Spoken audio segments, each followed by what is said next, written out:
Testing, testing, testing. The mic is testing. Is the mic on? One, two, one, two, one, two.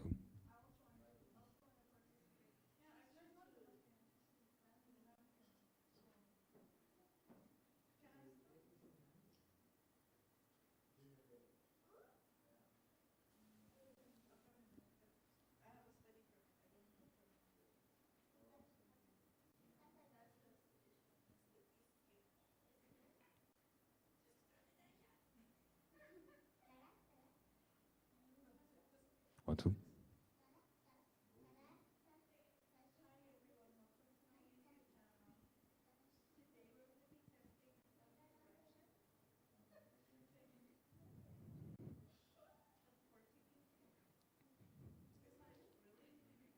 Mic check, mic check.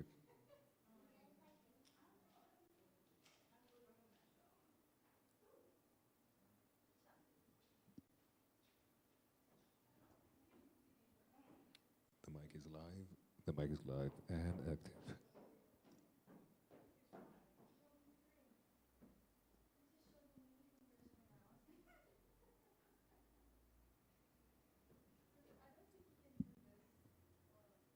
Can you hear me?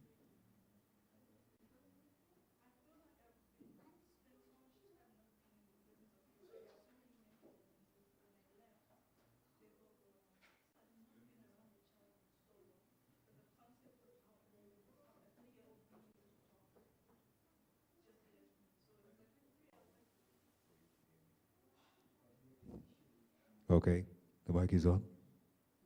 Hello. Good afternoon.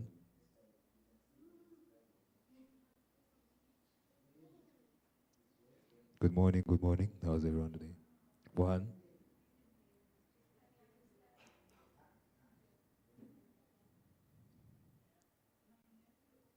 Yeah, we were checking it earlier and people could hear us. Or at least when we were trying it with our phones.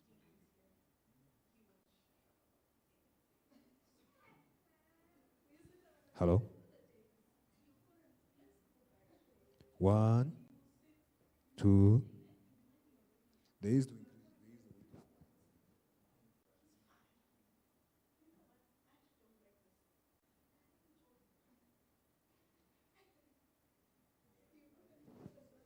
People are going to have to speak into the mic.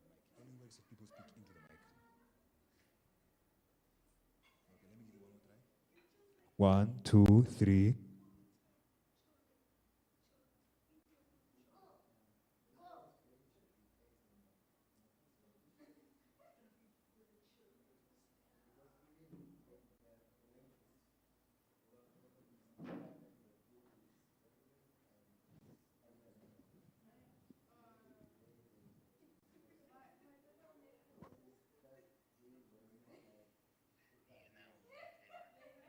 Okay, then it's just, yeah, people are going to have to speak into the mic if they, for the audience to hear. They have to speak into the mic.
What?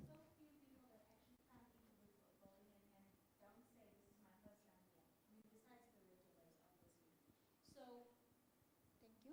So the idea is that the the contributions of stakeholders and persons that come and visit the gallery, whether it's artists, whether it's conservators, whether it's curators, whether it's organizations, tourists, locals, kids, adults, all of us have some sort of contribution to this building and to create the life inside of it.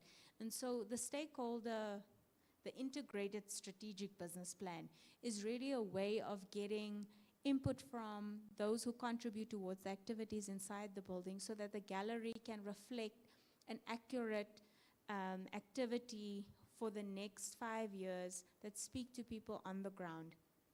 Right, so I thought I'd, Mario, if you can just project the cover slide.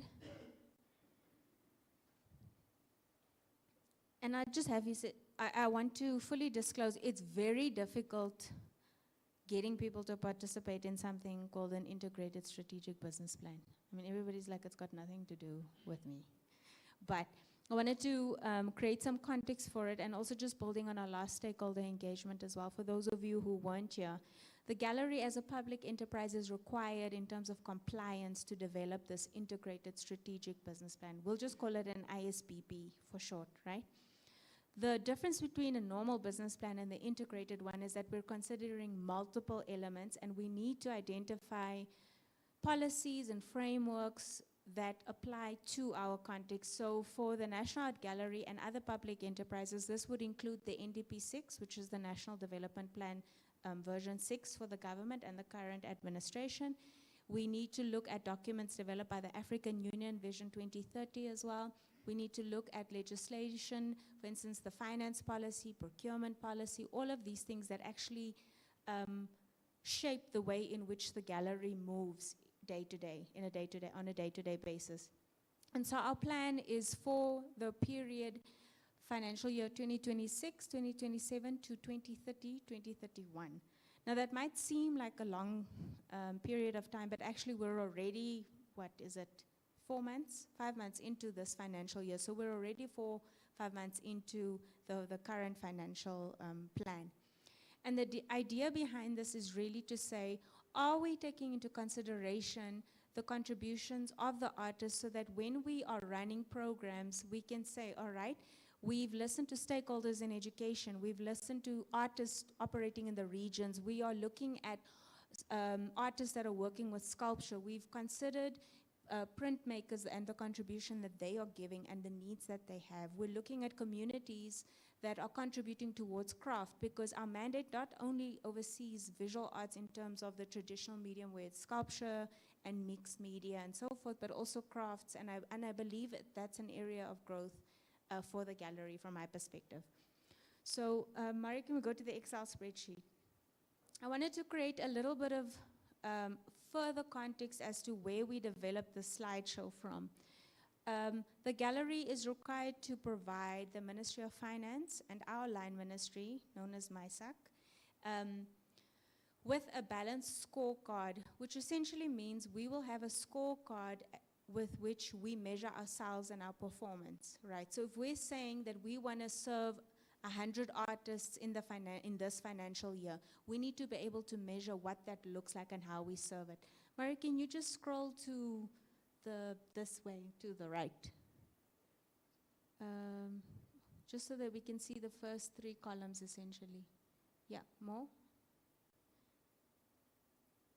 Okay, and then just zoom in a little bit. I just need the top 3 rows so that I can contextualize it. A little bit more? Right. So this is what the balanced scorecard looks like. It's a complex document in terms of the content that it has, but essentially it maps what we are looking at as indicators. So how will we measure whether we're being effective or not? We have got 4 lenses which will go into the presentation. 4 lenses meaning 4 perspectives which we are looking at how to fulfill our mandate. So our mandate is outlined in the National Art Gallery Act 14 of 2000. That is the act that established us, right? So we need to preserve visual arts, educate the Namibian public and international audiences, celebrate visual arts. We need to conserve and provide a place for exhibitions, but also be able to maintain and contain the collections. And so these 19 objects in our act have been plugged into the scorecard and into what we have identified as strategic objectives. So in simple language, these are goals that the gallery is working with. So we're looking at these themes, which are, we are customer focused, we've got a financial focus, we've got an internal processes focus, and then we've got a, what is it? There's a final one. Just scroll down, Mario. So there's customer, financial sustainability, internal processes, and then a learning, learning and growth, so that the gallery can be an organization of learning and growth. All right, okay, now we can go back. So essentially what we've developed as strategic objectives is where we would like to be, what we've identified as important. So if we are saying that, let's take a really apparent one for us. Financial sustainability is an important perspective for us. And this is really because we are completely dependent on the government grant which we receive every year. This means if the government decides to give us 5 million instead of 8 million, that will impact everything that we do. So it either means that the program offering is changed, it means that we won't be able to support the exhibitions in the way we do. So operationally, it impacts us quite a bit, and that presents a very big risk to us, right? So what we're trying to do is we're trying to find ways in which the gallery can continue and be less dependent financially while still serving the mandate for which it has been set. So we've had a lot of feedback saying that, you know, the gallery is supposed to cover all of the financial costs for artists or for exhibitions. When we've changed the rates, we've also been interrogated both by the board and stakeholders to say, are we serving the artists, are we serving the stakeholders in the best way possible when we are looking at increasing rates? So we've had to transparently report and say, if we're charging 3,500 Rand for an exhibition, what are we building into the 3,500 and why? So to say that we're not making a profit on the 3,500, what we're saying is we are paying for the printing of the posters, we are paying for the sound and the music and the extra hands on deck for the evening so that it's presented in a professional way.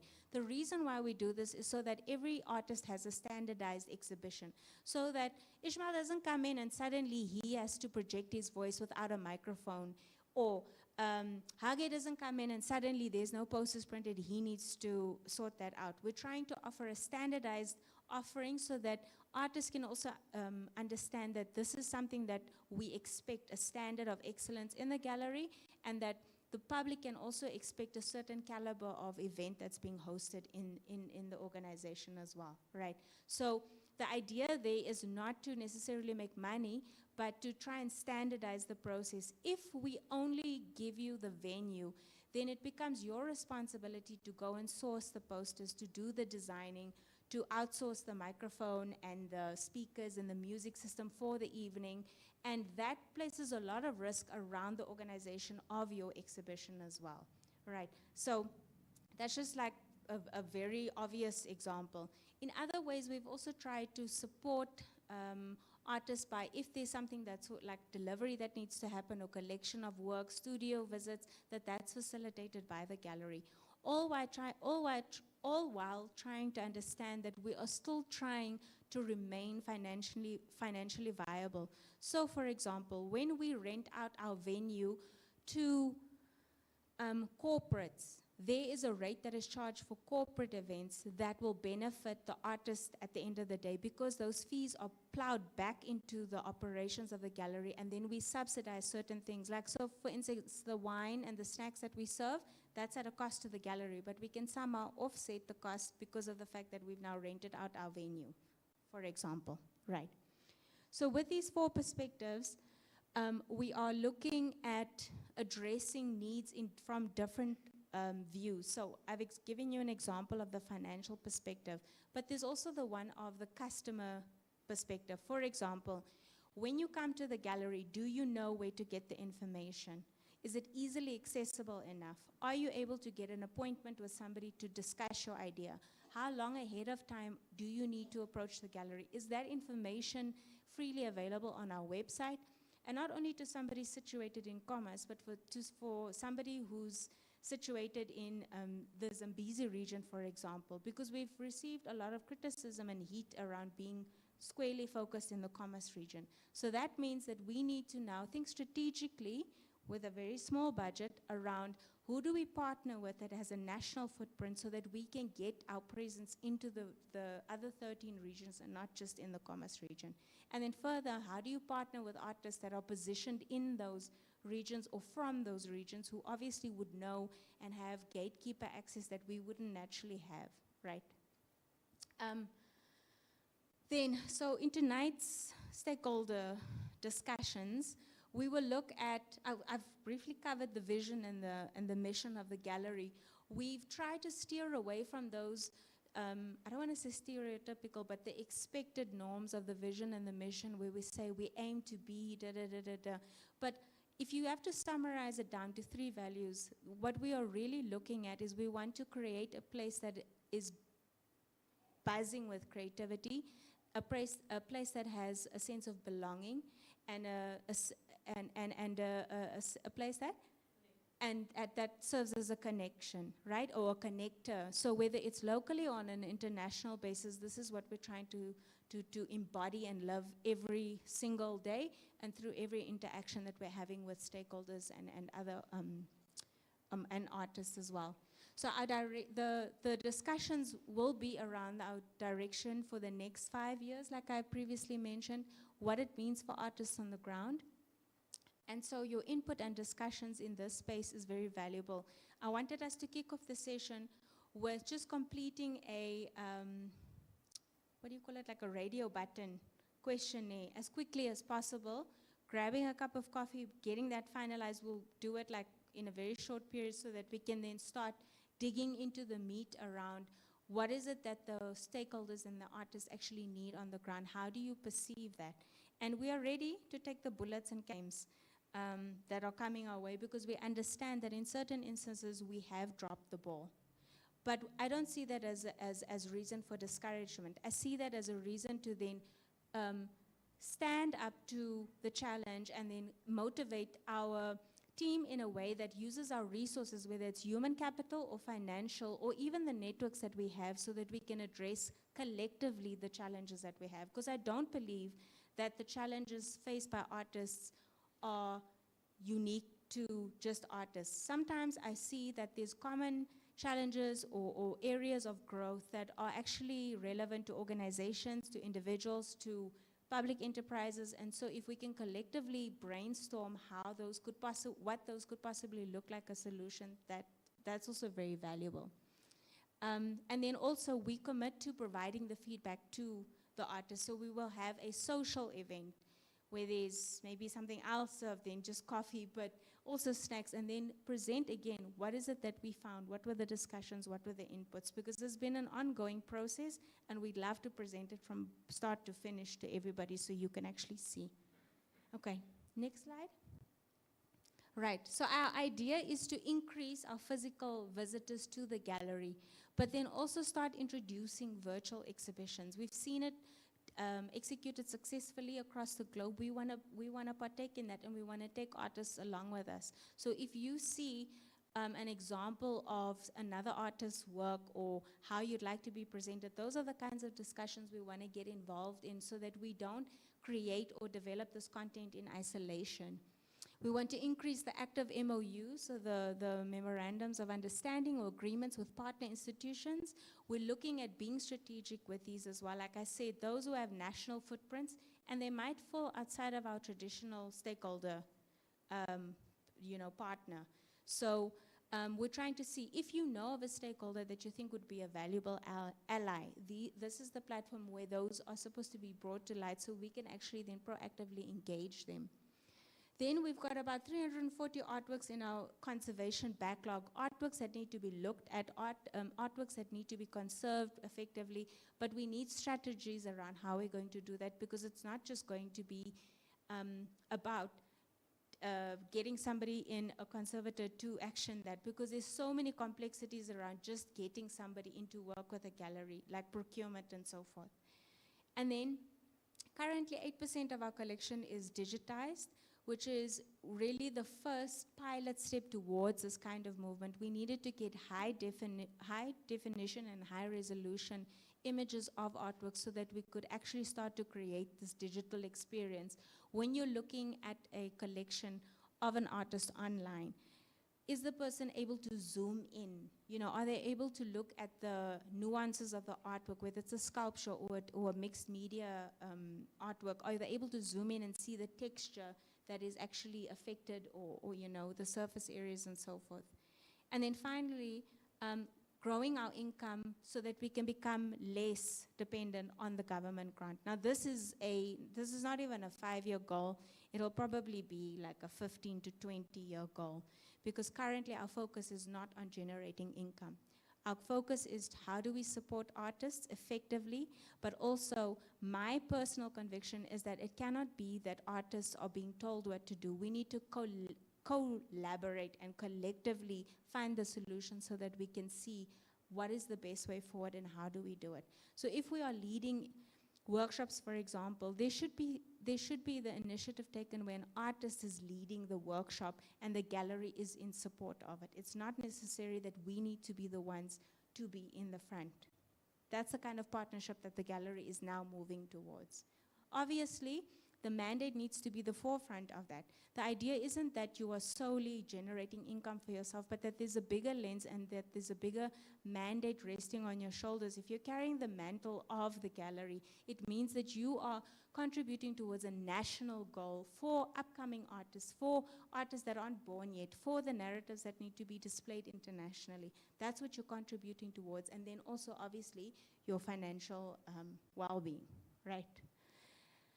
So maybe we should do the quick completion of the form. We'll just play some music, and maybe those of you who haven't had an opportunity to grab a cup of coffee, we'll do the refreshments. We have light refreshments in terms of soup and a fresh breadchen and banana loaf. Right, but maybe if we can for now just grab something to drink and then just share the link for, is there anyone who hasn't received the link for the, okay, so we'll just share it now individually to you and then you can complete it. Yeah, are there any questions? And I feel like I've been speaking very fast and a lot. Kavi, you look like you are full of questions. No, are you fine? Okay, any questions, anyone? Okay, so we'll give it about, I don't think the questionnaire should take longer than 10 minutes. Even that is quite long, but yeah. So we'll share it now with those. Konja, are you, oh, Mario, can you put on some music for us, please? Some mood music for completing a survey. All right, thank you. Let me just sort out those folks who don't have the link yet. And the refreshments are around the corner, so please help yourself.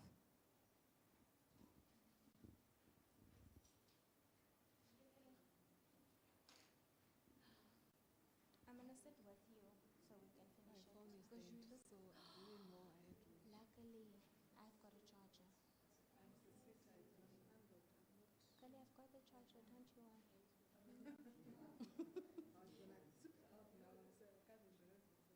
No, hello. Look at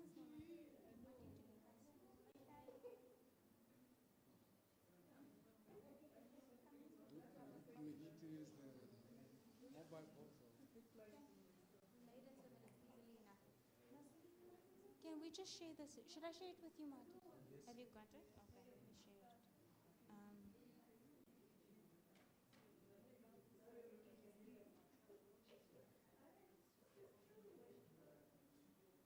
Do I not have you here? I'm sure. Huh?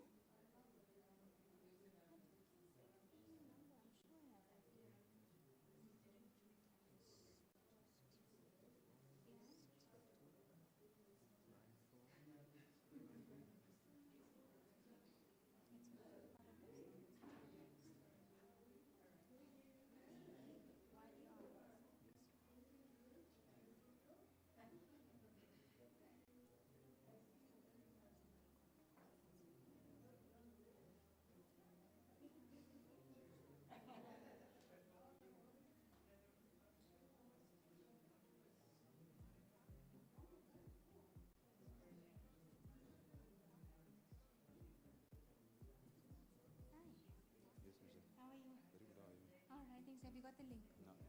Let me share it to you too. But I don't have it. You have? Do I? Send it.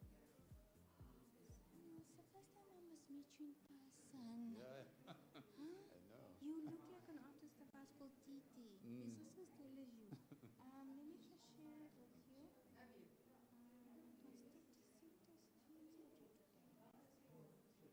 Were you in Windhoek or did you come drive just for this? No, I came yesterday Okay. because I thought it was happening during the day. It was the artist was supposed to be in the morning and then the stakeholders in the evening. So then we just combined both. Did you get it? Yes. Okay. I'll come chat to you just now. I just want to quickly make sure everybody has it. Huh? No, I want that Rebosty that is standing next to Salma. Just ask her for the. Do you guys have the link? Are you in our WhatsApp group? Or let me just. Sorry, I was about to say there's a No? Yeah, leave him there. he does not care at all. So I should put it in. Okay, give me a number and then I can.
right, everybody. Thank you for those of as everyone managed to complete the stakeholder form. For those of you who are still busy completing it, that's fine as well. And you can always, for those of you who still need to complete it, we'll share it afterwards so that you've got it. If we can just maybe have the slides up again.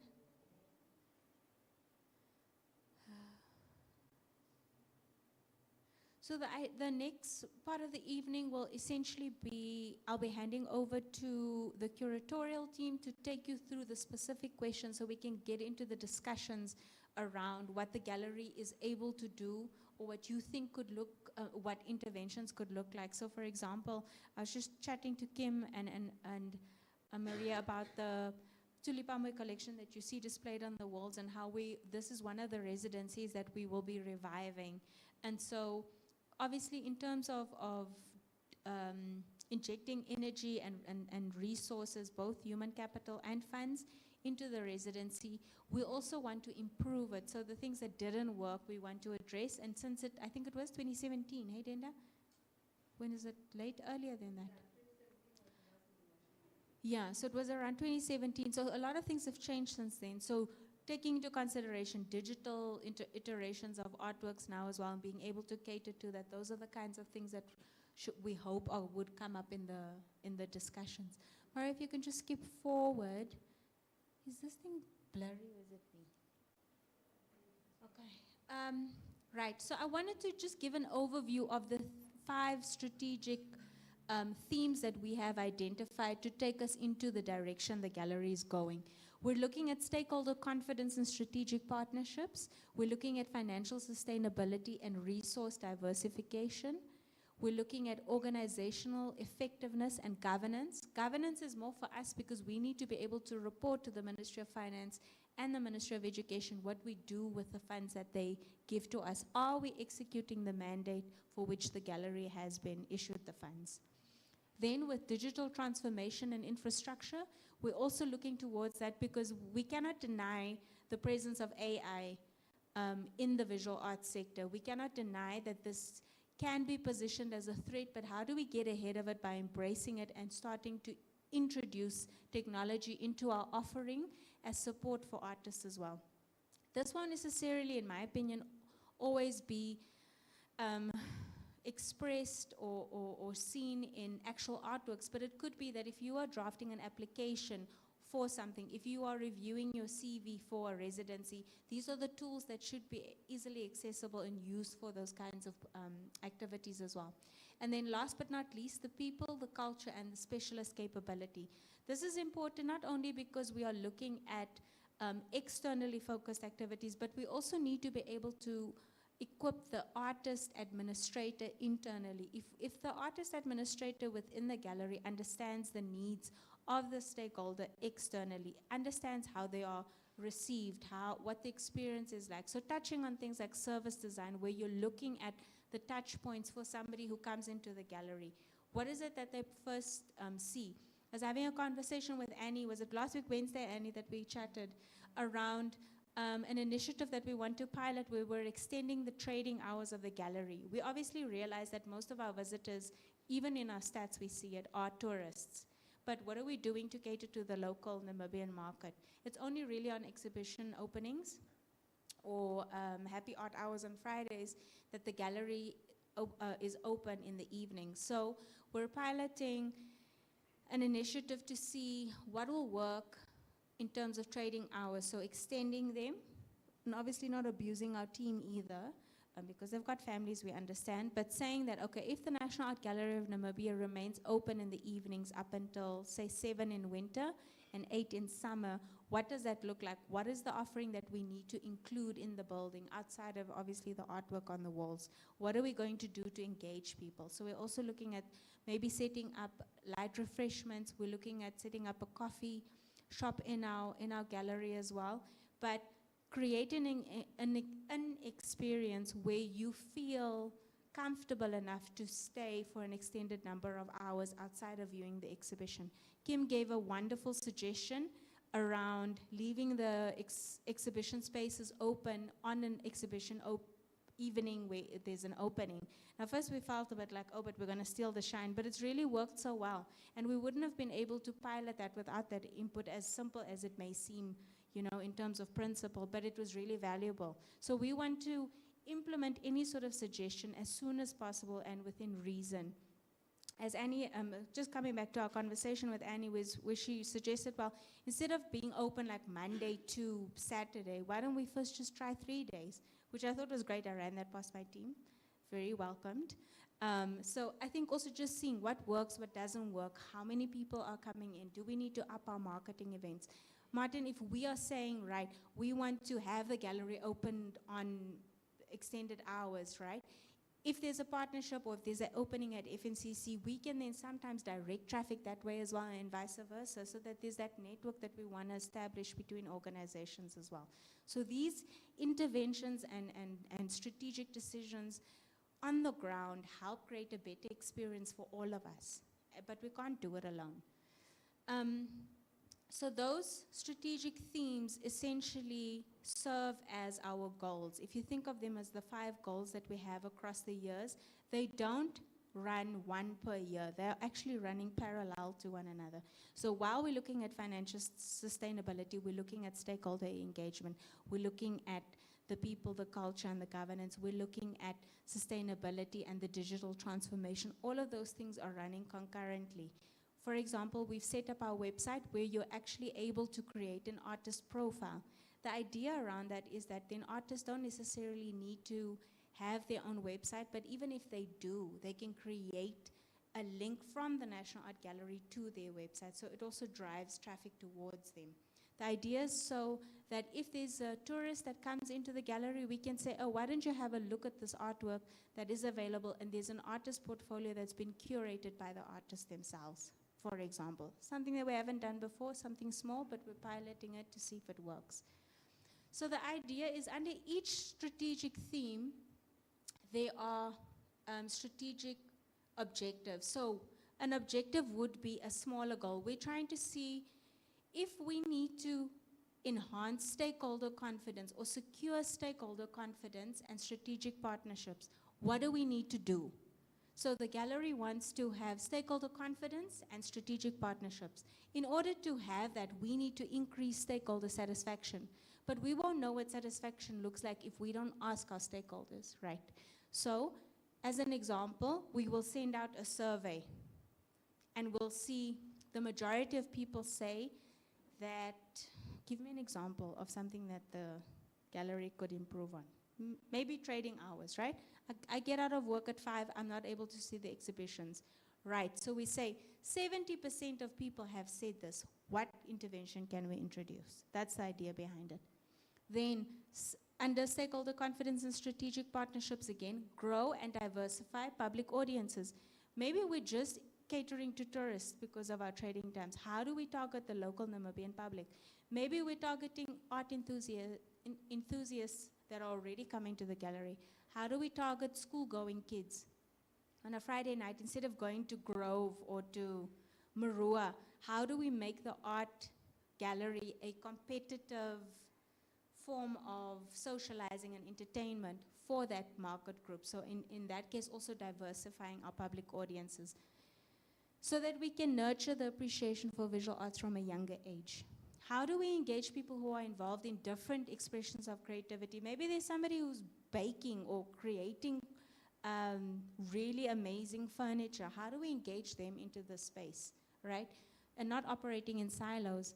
Then, expanding strategic institutional partnerships. We're looking at partnering with COSTEF, which will be such a strategic partnership in terms of harnessing the creativity that is inherently captured in communities. How do we have access to those by partnering with somebody who already has a relationship with those communities?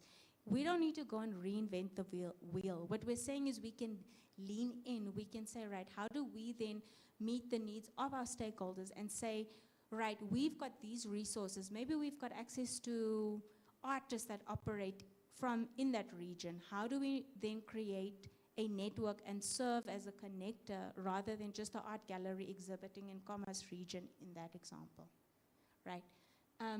Should I go through all of these or do you want to take over. Is everybody still on track with what I'm saying, right? Great. Financial sustainability and resource diversification. Very important, but really because we're not a for-profit organization, we need to tread lightly here. We're not trying to exclude artists by saying these are the exorbitant fees. Although private galleries are heading that way and they're making quite a bit of money, right? But we need to understand that we've got a national mandate, very different, so we need to understand our identity so that we can understand our purpose. If we misunderstand our identity, we will start abusing the strategic position we have on a national platform in order to support visual arts.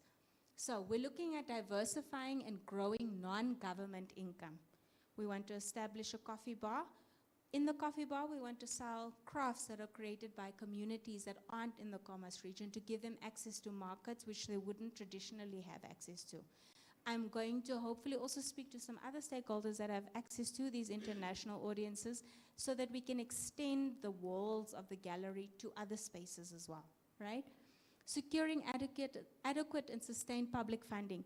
When I go to the minister, I was just talking to Ngave about this. When we have an AGM, we don't want to have the traditional AGM where you are just presenting your financials, presenting your curatorial calendar. We'd love to actually have a selection of artists that can present to them on their own for their work, present to the minister and say, you know, this is how the gallery, how we're collaborating, this is how I see myself in the bigger ecosystem of the ministry. That's the kind of platform that we want to create in these traditional settings of an AGM. Then obviously lobby for more money with that so that we can pour it back into the artists, right? Finally, demonstrating responsible financial stewardship. This is very important because the gallery is required to go through financial audits. It's a compliance issue where we need to have independent auditors come in, look at our books. Are we adhering to our policies? Are we doing what we say we do? Once that is completed, we transparently report to the public. So much of our government grant is allocated to salaries. So much of our government grant is allocated to the collection. And in that way, taxpayers know where their funds go, so that we can openly report on how funds are spent and gain trust. This is also something that plugs into gaining stakeholder confidence again, as you can see. Then theme 3, organizational effectiveness, governance, and artist market position. So here we've got 4 strategic objectives. So the first being implementing a fit-for-purpose organizational structure. The skills and the positions in the gallery, do they serve the needs of the artist community and the stakeholders? If we see that we need a digital transformation officer who is spearheading any sort of digital transformation and digital exhibitions and a specialist in this, if that's something that the gallery needs, that is something that we need to motivate for, right? If we're seeing that there's a support for having an appointed person that can engage on educational programs, that is something that we need to get behind. A fit-for-purpose organization ensures that the people who are in the positions aren't stretched. We've all been in situations where we've seen that you are appointed as a teacher for geography, but you're also teaching art and math and history and sports. You know, but then obviously somewhere along the line you've got a passion, and then the next thing is just because you're checking a box. So we need to understand, are we appointing the right people for the right activities? The next one, strategically positioning Namibian artists in local, regional, and international markets. There's no reason why Namibians can't purchase from Namibians. Half of the time we don't even know what's in our country. So the gallery's role there is unlocking the treasures that are located in our regions, bringing them to the fore, creating a market, and creating understanding for the value that they present both on a local market but then also internationally. Everything always, what did they say? The person who lives on the peach farm eats the least peaches, right? So we're not consuming Namibian art, but there's amazing stuff that's available at an affordable price, but we're still going to stores that have mass-produced art. There's no reason for it. So what role can the gallery play in changing that? How do we create awareness around the cost of artworks and demystify this idea that art is just for some or art is for expensive? You know what I'm saying? Then number 3, enabling innovation, expanding visual arts education, and strengthening the arts industry. This is a particular passion of mine. I really believe that arts education is the way into multiple audiences, not only for those who are in educational institutions, but also for those who have a passion for learning new skills, who are interested, who are curious. There are loads of activities happening in the arts and culture sector. Now, I don't know if you are aware of the, what is that group called?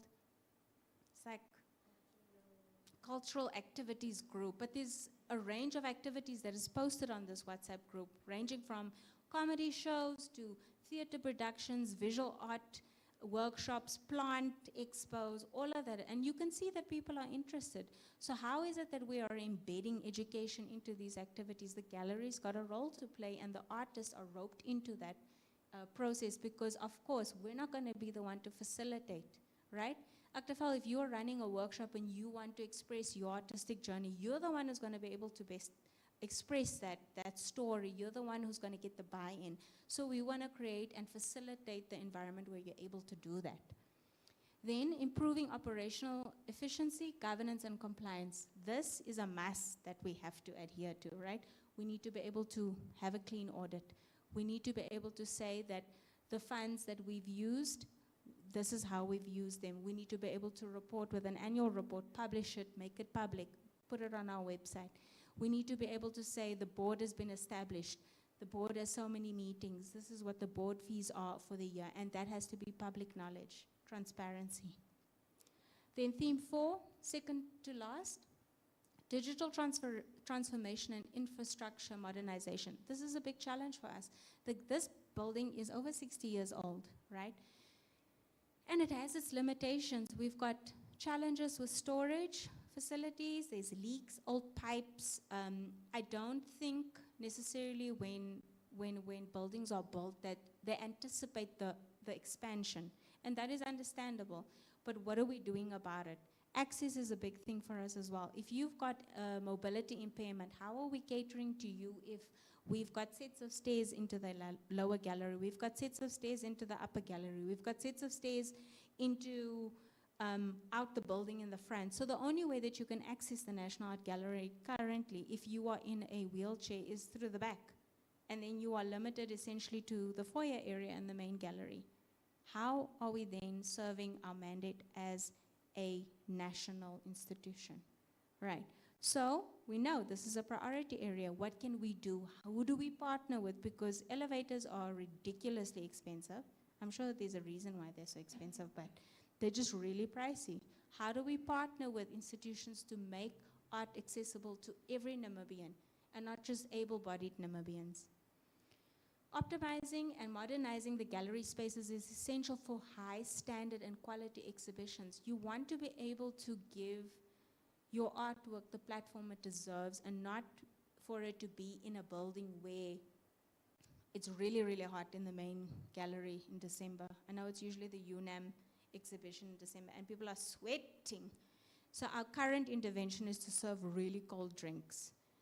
But I mean, air conditioning is a requirement, right? Then looking at to deliver a fit-for-purpose digital platform and virtual exhibition capability. It's so expensive to have artwork shipped internationally. You can easily pay for lino cuts, lino prints, 40,000 to ship them, because you obviously need to secure them. So how do we overcome this? How do you create a digital exhibition of your work that is accessible to international audiences, to somebody in the country? Can we partner with MTC? How do you generate income from that? Can we charge a small fee and then pay the facilitation of the exhibition and the artist something from that exhibition? How are we reimagining technology in exhibitions? And then finally, developing digital literacy and archiving capabilities across the workforce. I'm not sure how many of you know, but the gallery is required to adhere to the, is it the Records and Archives Act? The Archives Act 1992. It's a legal requirement. But if you have to have a look at what is required in archiving, I'm not sure if any of you have an idea, but you need a file plan. The file plan needs to be approved formally by the archives libraries and archives. Once that is done, you need to present it to them as well, and then actually get your documents and all your records archived according to that plan. Once that's done, you need to develop a digital version. And I'm not sure how many organizations actually adhere to that, but as a national institution, it's a requirement for us. Then again, for succession, when I leave the gallery, when Denda leaves the gallery, when Mercy leaves the gallery, we want to be able to leave behind a complete archive so that somebody else can take up the mantle and move forward. There shouldn't be this, oh, you know, when Michelle used to be here, we used to do this. No, because I'm not the gallery. Denda's not the gallery. Bukhle is not the gallery. The gallery belongs to all of us. It's a collective asset. So we need to be able to ensure that we've got systems in place that can ensure continuity. Right, then last but not least, people, culture, and specialist capability. So in order to achieve this strategic objective, we're looking at the strategic theme, we're looking at strengthening organizational resilience and continuity. Transparently, I'll have you know now, we've had a very high turnover of staff. How do we retain staff so that we're able to have the skill set in this field? That's something we need to consider. What is it that we need to build into the organization so that we've got staff retention, right? Institutionalizing a high-performance and innovative organization. How do we motivate people to be innovative, think outside the box, and not just come to work and say, oh, this is my job, 8 o'clock I clock in, 5 o'clock I clock out, there I go. How do you keep people motivated and contributing and focused towards this national mandate? And in that way, grow themselves as well. Then finally, cultivating a dynamic, resilient, and learning energy in organization. It's so important to continuously learn about your field, about your organization, about yourself, because in that way, you're not focused on everything that's going wrong, but you're solution-oriented and you're looking towards how do I solve the problems that are internal with knowledge that is available to me externally. That can look like formal qualifications, it can look like online courses that are for free, it can look like YouTube videos, talking to people, facilitating workshops, whatever that may be. I mean, even just having the team present to the rest of the team internally. So that can be a challenging exercise because people aren't used to presenting themselves and what they know to a group larger than 3 or 4. So it's important to also build in those skills internally, and in that way you develop a more confident workforce. So collectively, these 5 themes form the strategic direction that the gallery is taking, right? And by achieving these objectives under each theme, we're looking to develop activities across the 5 years, allocate funds towards them. But I will hand over now to Bukhle and to Denda to have those discussions around. So with your artist hat on, with your hat on as a Namibian, with your hat on as a visitor to Namibia, to the National Art Gallery, with your hat on as a friend or a critique, as a competitor, what are the kinds of initiatives that we need to get going with in the gallery so that we can achieve these 5 themes? Thank you.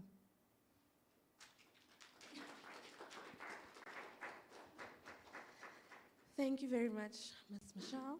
I think the presentation that you gave gives a lot of context to the document that started out as 200 and some pages. And we've managed to break it down into these themes and these objectives. I hope that all the examples that she's given with each, objective that she's broken down within the themes has gotten either questions or ideas or queries or inputs flowing already within your brains. We also hope that the survey has also kind of created that space. Can I just get the remote to fix this focus? I'm already half blind. Sorry. Yeah, it's that one. No, I think.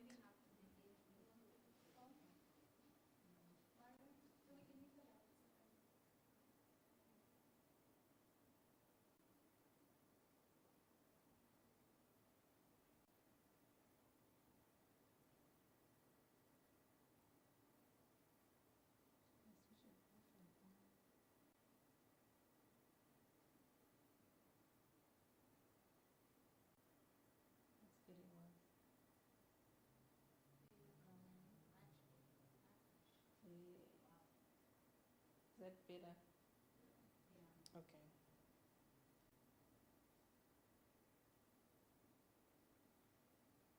Okay. Now I can also read what I am saying. So we will be sharing this session with Bukle. This slide over here really is just breaking down what does everything that has just been presented to you mean for the artist? What does it mean for institutions that we are working with? And these are things that we've distilled from this document, but we want to hear from you on the floor what you think. So these themes could mean more platforms and more visibility. Michelle has already alluded to that. Getting Namibian art out of just the gallery's walls into the Namibian market and abroad. It could mean international market access with cultural institutions and academic institution would like to have MOUs to position Namibian art internationally, better managed collections where we actually know what is in our collection, what its condition is, and are able to collect knowing where these assets are going to be stored and that they're safeguarded, because collections are state assets.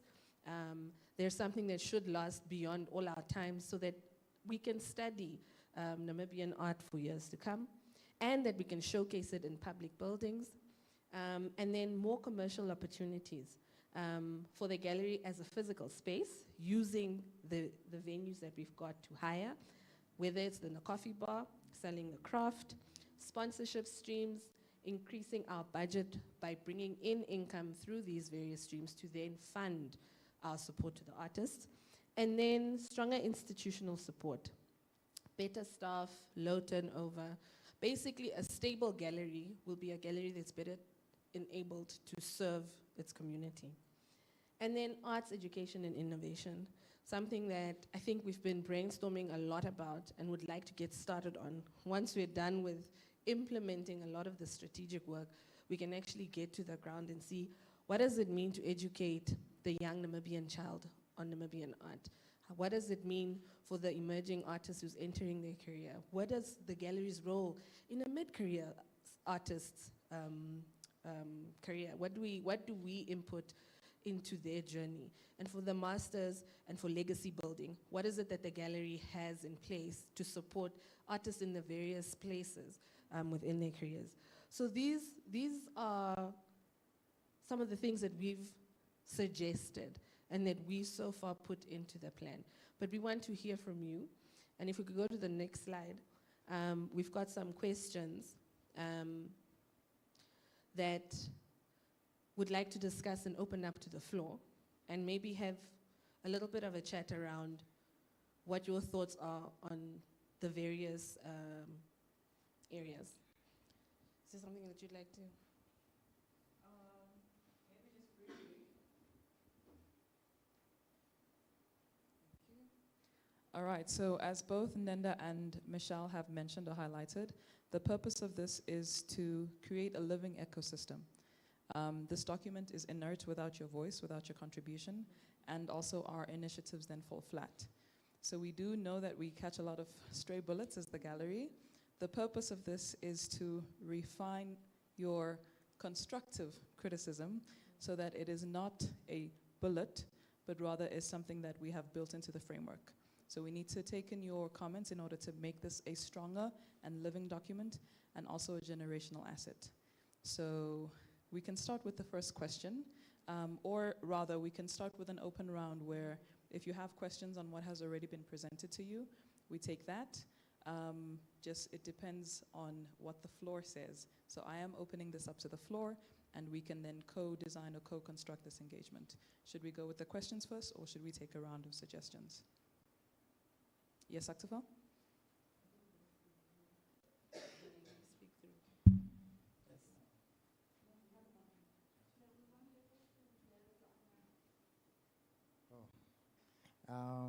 My name is Aktofer, and I'm here as an artist because I just realized something that I was talking about with Nenda, that I think a lot of people or a lot of Namibian, especially the National Gallery, doesn't even recognize me as an artist. Rather recognize me as just an employee of NA, things. That's why now I want to make it clear I'm here as an artist. Because I don't even think, or I don't even know if Michelle or Denda or anyone know my artwork. My artwork.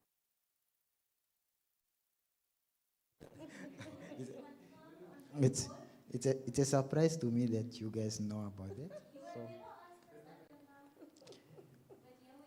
it's I think it's not really about for the artist to come to the gallery to ask if you guys know about my artwork, but it's also as an institution and the National Gallery to go to the artist, because I don't know if you guys I heard about studio visit. I don't know how many studio visit did you guys visit? We've done quite a few. And I don't know if you want me to answer in full now or come back to it. No, you as to can how come we back. structure. You can come Okay, back. I'll come back. Okay, anyway, what I want to know, or what I want to raise, I don't want to go far. I just want to know that you guys already created a plans. And then when you created the plans, then you go to the stakeholder to contribute to the plans that you already implement or put in the place. Now, so the question is that, Okay. All right, shall I answer quickly? Okay. Maybe to begin to speculate in response, I want to reframe your first observation, Aktafel, and to say, what would recognition as an artist entail? So let's start there. The minute you walk through the door, how do we let go of the identity of Aktafel, the developer from the NAA, and how do we engage you as an artist? So I need you to help me co-design that engagement in this moment. But also secondly is to say, we haven't decided what we want. This is an evolving document, which is a requirement of the gallery as an arm of the ministry. And what we have put in place is a broad framework or strategic pillars. But in order to populate this framework and these strategic pillars, we need activities which are needs responsive. And that is the activity we don't want to do blindly or without your input. And that's why this session exists, is to say, yes, it seems like we are reverse engineering the process. Yes, it seems like the cart is before the horse, but that's not the case. The only reason it seems that way is because on the one hand, we need to be responsive as an arm of the ministry and say, okay, we are working on it, but it would be incomplete without your input. Michelle, would you like to add?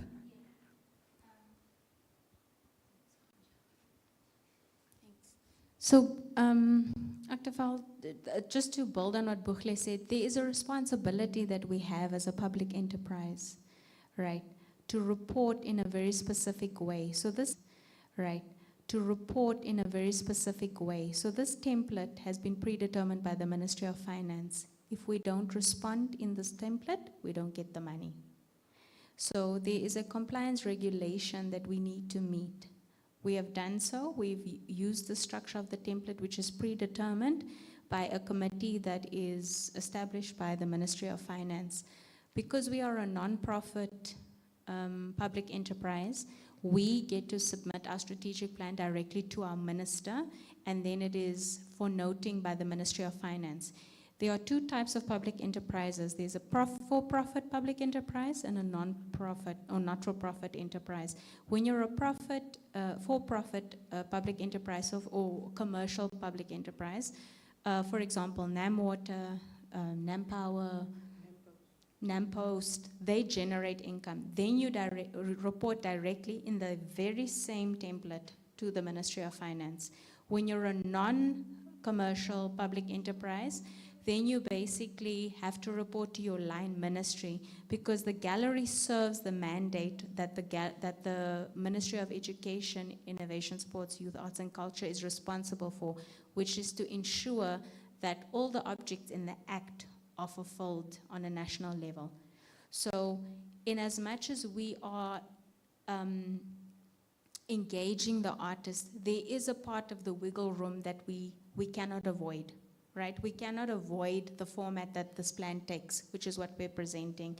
The 4 perspectives is the lens that the plan takes: customer, financial, internal, and learning. Those are the perspectives that are in place in the same way that a red traffic light means stop.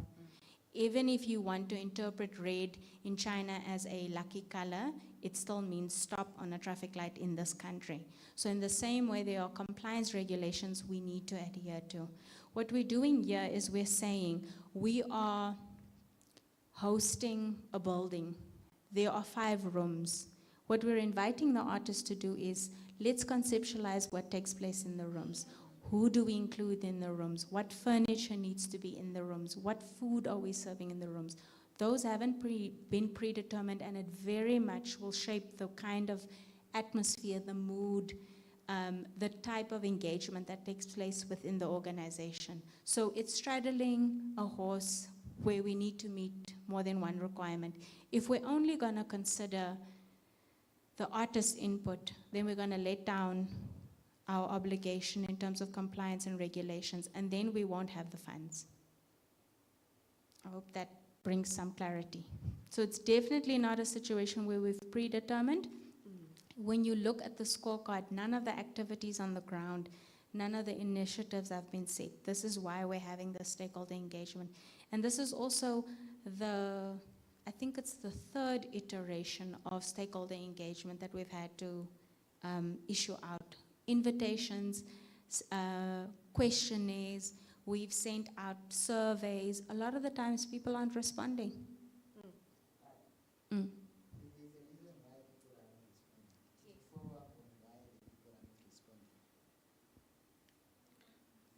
I mean, do you guys find out why people are not responding? Or you just find out that the people are not responding to a request, and then you keep quiet, and then, or what? And then you also mention about the artist. What did you say? You said, I forgot the words. I'll come back to it. Like, I'll come back to it. Like, oh yeah, you mentioned about the institutional, you have to report to what your other task, mandate is to get to the line ministry? To protect the money, not to be cut, if I understand it correctly. And then now it's understandable, And then now it's understandable that you want to keep your money not to be cut. But again, did you also think about when the artists cut the institution out? Because it's play around to both sides. Like, it's either you lose money or either you lose the artist. Which one is which? Which one you want to protect more?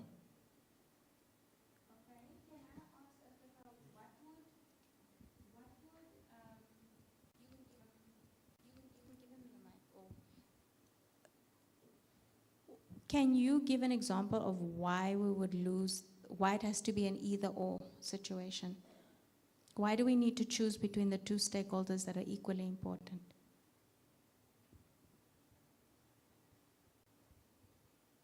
It's because, like, this is what you prioritize the side of the money, that we don't want to get rid of, to get away from the money side, but you don't take it into consideration that there's another important stakeholder that you guys have to hold on to, which is the artist. And what I understand, you guys, you say your art, your house of the art and artist. But I didn't hear that, I didn't know if you guys, you are the art or you are the house of the money maker and the artist and the artist. So I just want to clarify, maybe I created the wrong impression. The element of adhering to compliance is not specifically for the money. let me create some transparency for you. I'm not sure if you're aware, but a public enterprise needs to adhere to a 12 criteria scorecard. The first criteria is that you need to have governance agreements for the board members in place. The second criteria is that you need to have agreements with each individual board of trustee with the minister signed. The third agreement is that you need to have an annual financial plan in place. The fourth agreement is that you need to have an annual budget approved by the minister in place. The fifth agreement is that you need to have an ISBP in place. Out of your ISBP, Actafel cascades all of your performance agreements for your organization. So that includes the performance agreements for the board, the performance agreements for the director, the head of the institution, the performance agreements for the managers, and every other stakeholder measurable or indicator that would cascade out of that. Those are all. Then you've got the risk matrix that you need to have approved as well. You need to have a delegation of authority matrix, which determines how decisions are made from the minister to the board of trustees to the organization internally. Thereafter, you need to have a investment policy in place for if you are a commercial enterprise, you would then invest your dividends. In the case of the gallery, we don't have any dividends because we don't make any profit, but you need to have an investment policy as well. So these are the criteria that we need to meet in terms of compliance. It isn't necessarily only about money, but we have a responsibility as a national institution to adhere to these rules that have been established by powers that ensure that every organization is held to a certain standard. From what I understand, you're saying that we are not prioritizing the artist, and this is why these engagements are here, so that we can understand give practical examples of how this has been demonstrated by the gallery. And we're not saying that it hasn't been done, but what we're trying to say is that we don't want to harp on the fact that this has been done. How do we solve it? And how do we solve it collectively? I don't support at all the narrative that the gallery is going to be the one that brings the solutions. I don't believe in that. I believe in that collective consciousness where we are saying, right, this is the problem that one person, one stakeholder, 10 stakeholders, 100 stakeholders have identified. How do we collectively solve it? How do we move towards the future in these 5 years without harping on the fact that this has now been done? Because I can tell you, the momentum that we're trying to create is not going to be generated by focusing on what hasn't been done. So if we haven't done something, we're saying, right, we acknowledge that. What does that look like on the ground for the artist? Does it mean that we haven't followed up on the stakeholder questionnaire that's been shared? And I can tell you now, we have. Denda spent December calling from our office, calling people on their phones. We've shared it via email, we've shared it via WhatsApp. Can you follow up? And maybe that is not every stakeholder, so therein lies the area for improvement. But then how do we collectively solve that? You see? So I hear you. I'm just trying to say that if it has come across where the artist has been, or where there's the perspective of the artist hasn't been prioritized, that is not the position of the gallery. That's not the intention. Okay, thank you. I want to make it clear, or to think, or to just give my input on that. I feel like because for whatever happened in the National Gallery as an institution, and you already lose that connection with the artist. Personally, me, I'm also speaking as an artist. You mentioned that Denda have been calling. I never get any call from Denda to say, this is what we have or something, or we want information about this, about your work or anything. So if maybe she called me and my phone was off or I didn't answer, I'm sorry about that. But I'm just saying, I just give myself as an example to all the artists, because I know I work with a lot of different artists. Like, for example, like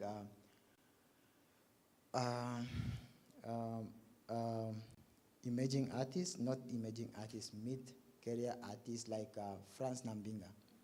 I don't even if you know, I just realized that we lose a lot of good artists, potential artists that were supposed to put Namibian in a good map.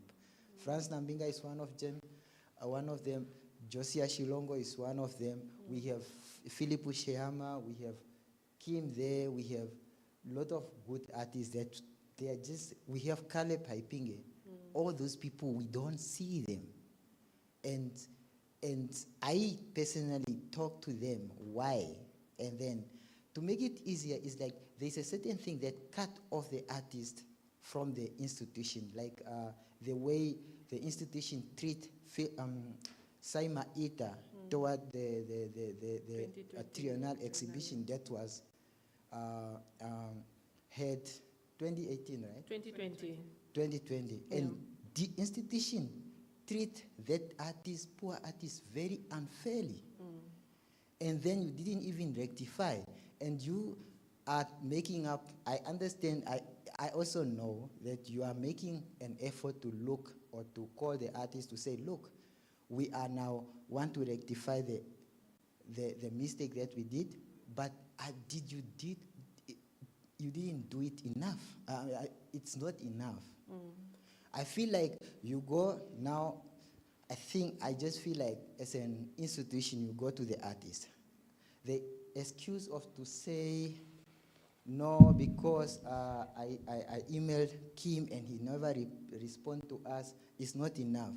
Make sure, go to the artist individual and say, what is the issue? What is the problem that you are not coming to the exhibition anymore or to art gallery? And you hear from their story, like, I didn't come here because of ABC.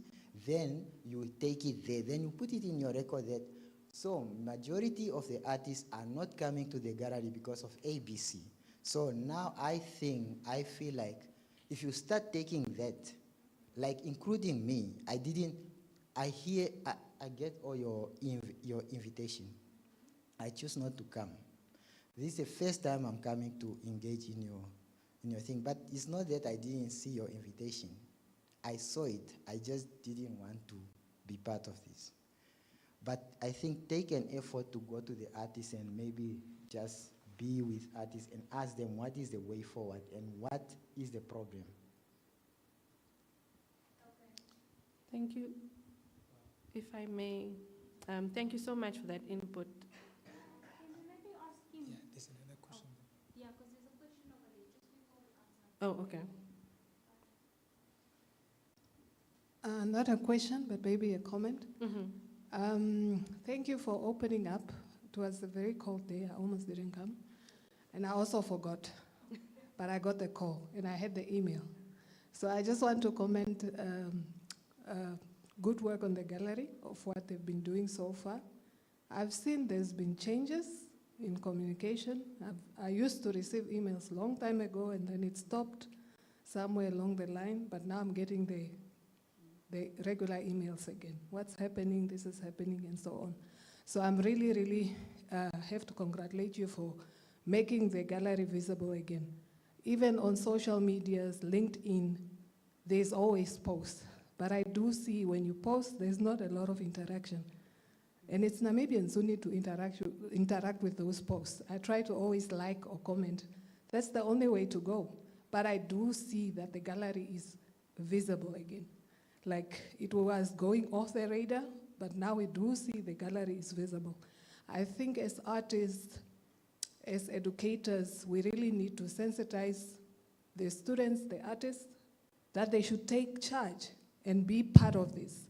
I'm also quite disappointed that there's not a lot of UNAM students and staff here, but I think we're going in the right direction.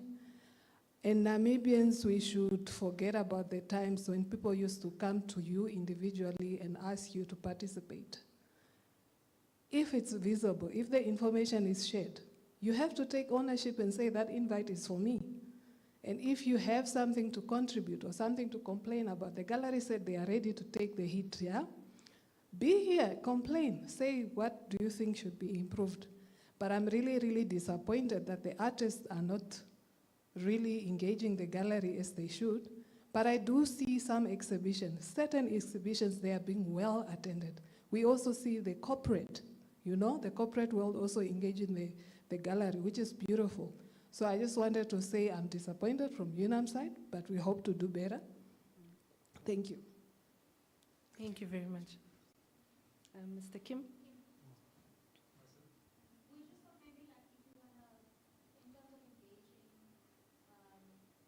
Yeah.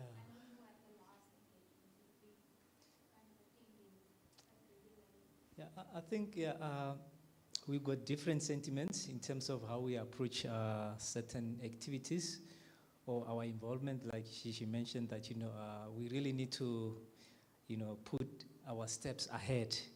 Nobody will be able to beg you to say, please come and participate, come and do what. But the bottom line, what I wanted to say is like, I know most of the artists have been hurt before, terribly hurt, which is probably the reason why they're still not engaging. But after being hurt, how much are you going to hold the grudge onto the, the gallery going forth? Because the gallery also, it changes, administration and so forth. So probably maybe the last administration, a lot of people were being hurt. But now, are you still going to hold the ones who are trying to at least,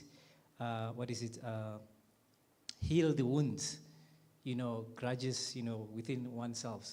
It is very difficult because we have different mandates as leaders.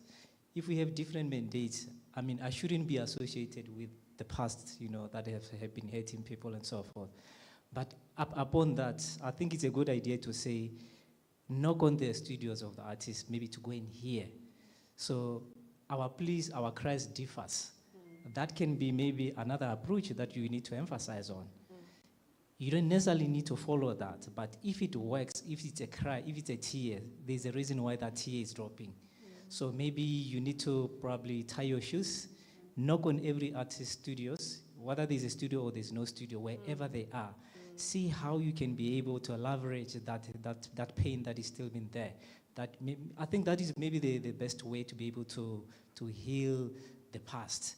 Even if you didn't feel the past, maybe you are still new or whatever the reason it is. So that can be the best approach. Knock on the doors of the artist. Find another platform. The other platform that I can maybe add value to what he just mentioned is, if the artists don't have studios, maybe create, apart from the group. I know the group is always there, but sometimes we go in and then after 6 months we are off. So maybe create a platform within the gallery whereby every week, maybe an hour or two per week, that is specifically for the artist. Whoever comes. You see that individuals, they come to your office maybe 10 minutes or 15 minutes, but just specify probably a certain time frame for artists per week, openly. Whoever wants to, it's like an open door policy for an artist strictly, because that's where now we feel like, we need to clean up a little bit and heal the wounds. It might help, as an additional solution if you are not knocking into their doors. So, I think that's the only thing that I can add value to this. I don't know if it makes sense. It does. Thank you so much. Yes, Mr. Martin. Yes, hello. I'm Martin from the FNCC. So thank you for your presentation. Michelle, I know how difficult it is for such an institution to keep it afloat. You have the different aspects of human resources, the artistic profile you want to give, you have the maintenance of the building, you have the authorities behind, so your numbers, your budgets, and end-of-year reports have to be good. I think this kind of meeting, I see it more like maybe a brainstorming meeting, because the meeting could take the form, that you have a program and there would be a kind of informal or formal vote on different things that you mention in the list and all the aspects that you have to consider. But I think maybe we are here more like with some brainstorming ideas. And there I would like, from my perspective at the FNCC, where we do all kinds of activities and where we also struggle with certain things. For example, you put on an exhibition. The exhibition is there for 3 or 4 weeks. The opening is fantastic. A lot of people are there, and then boom, nothing happens anymore. So what can be done about this? How can you engage artists? How can you engage the audience so that 3 weeks remain at least every 2 or 3 days active, that people engage with it.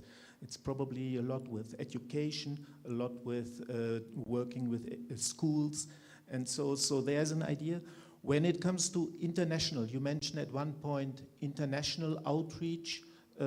Is this in the interest of Namibia? It could be open up, you know, when you partner with anything, with a museum, let's say in Cape Town, and you would decide, let's do an exchange. Every year, you know, we welcome an exhibition from an artist from over there, and in exchange, you take an artist from Namibia. You know, this could be something, of course, with regards to the human resources and budget, you cannot do too much, but maybe one thing. I also think that it would be good, and I'm looking, you know that, for solutions. I think there must be an annual event. There must be an art event. Can be a biennale, can be the museum's night of the National Art Gallery, you know, something that allows the institution to communicate, you know, to have a press release, to get a crowd. So there could be maybe 2 events per year to create a kind of momentum and an attention, and where even people who normally do not go to the museum would come. I think, I don't know about the statistics. Maybe I would have liked this evening that there could be a kind of fact sheet. You know, so where are we? In National Art Gallery 2025, we had that many visitors, we had that many exhibitions, we welcomed that many artists.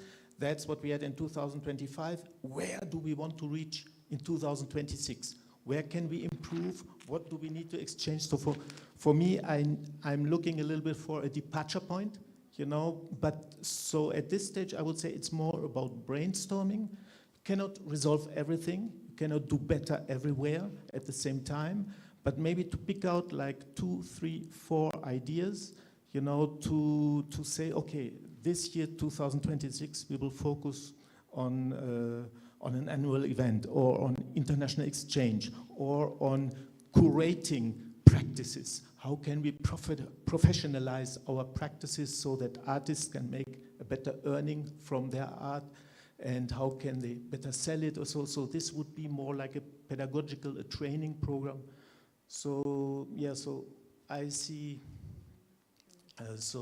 this like some ideas, and I say it because I'm struggling myself on the other side of the road. Thank you. There's one more question. Oh, yes. Yeah, I just want to ask a question. I think the floor already has some questions for you guys, but I think it's also important also to hear your major concerns, probably about, you know, the improvement or whatever you have implemented, or what is failing, what is working, what is not working, and so forth. I think it will be important, especially now when it comes to the artists. If I may maybe just throw in that question to the gallery. What is it that bothers you about the artists? Yet you host the artists exhibitions on almost every month. So we need to hear about that, because we hardly get to know what is the problem with the gallery. It's always from the outside, you know, stakeholders. Just let us know certain irregularities or certain things that bothers you as the gallery, so that from our side, we can also stand up and maybe rectify and approach it in a different manner. Yeah. Thank you.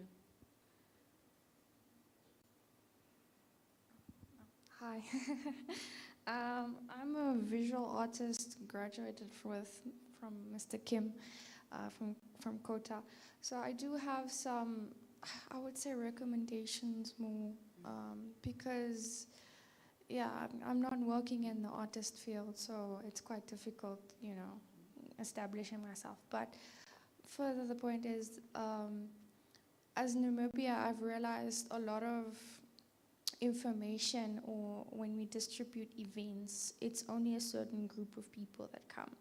So if we like invitations for art galleries and stuff, they only will come for the event, like the main opening and stuff like that. And like our sir said here from FNCC said, it's an opening night, it's beautiful, everyone's there, but no one knows that you can come back and actually come look at the artworks. A lot of people, when I invite them, they ask, is there an entrance fee? Do we do this and that? And then you sort of explain, and then you realize how little information people know. And even with the posters, a lot of people as nice as we like to be, not a lot of people read the posters completely. So you have to like fish out and tell everyone over and over again, 6 o'clock, come at this event, come at that event, and stuff like that. So there's a lot of things that lacks in that department, as much as you promote as much as you can. Then the other thing I was thinking about was we can bring a lot of schools and everything, but me and Asnaya, because we are doing an exhibition together and we chat a lot, we realized that once we bring the children here, we can perhaps also bring the parents here as well. Sort of getting that engagement for exhibition spaces and stuff like that. So that would be a very good point.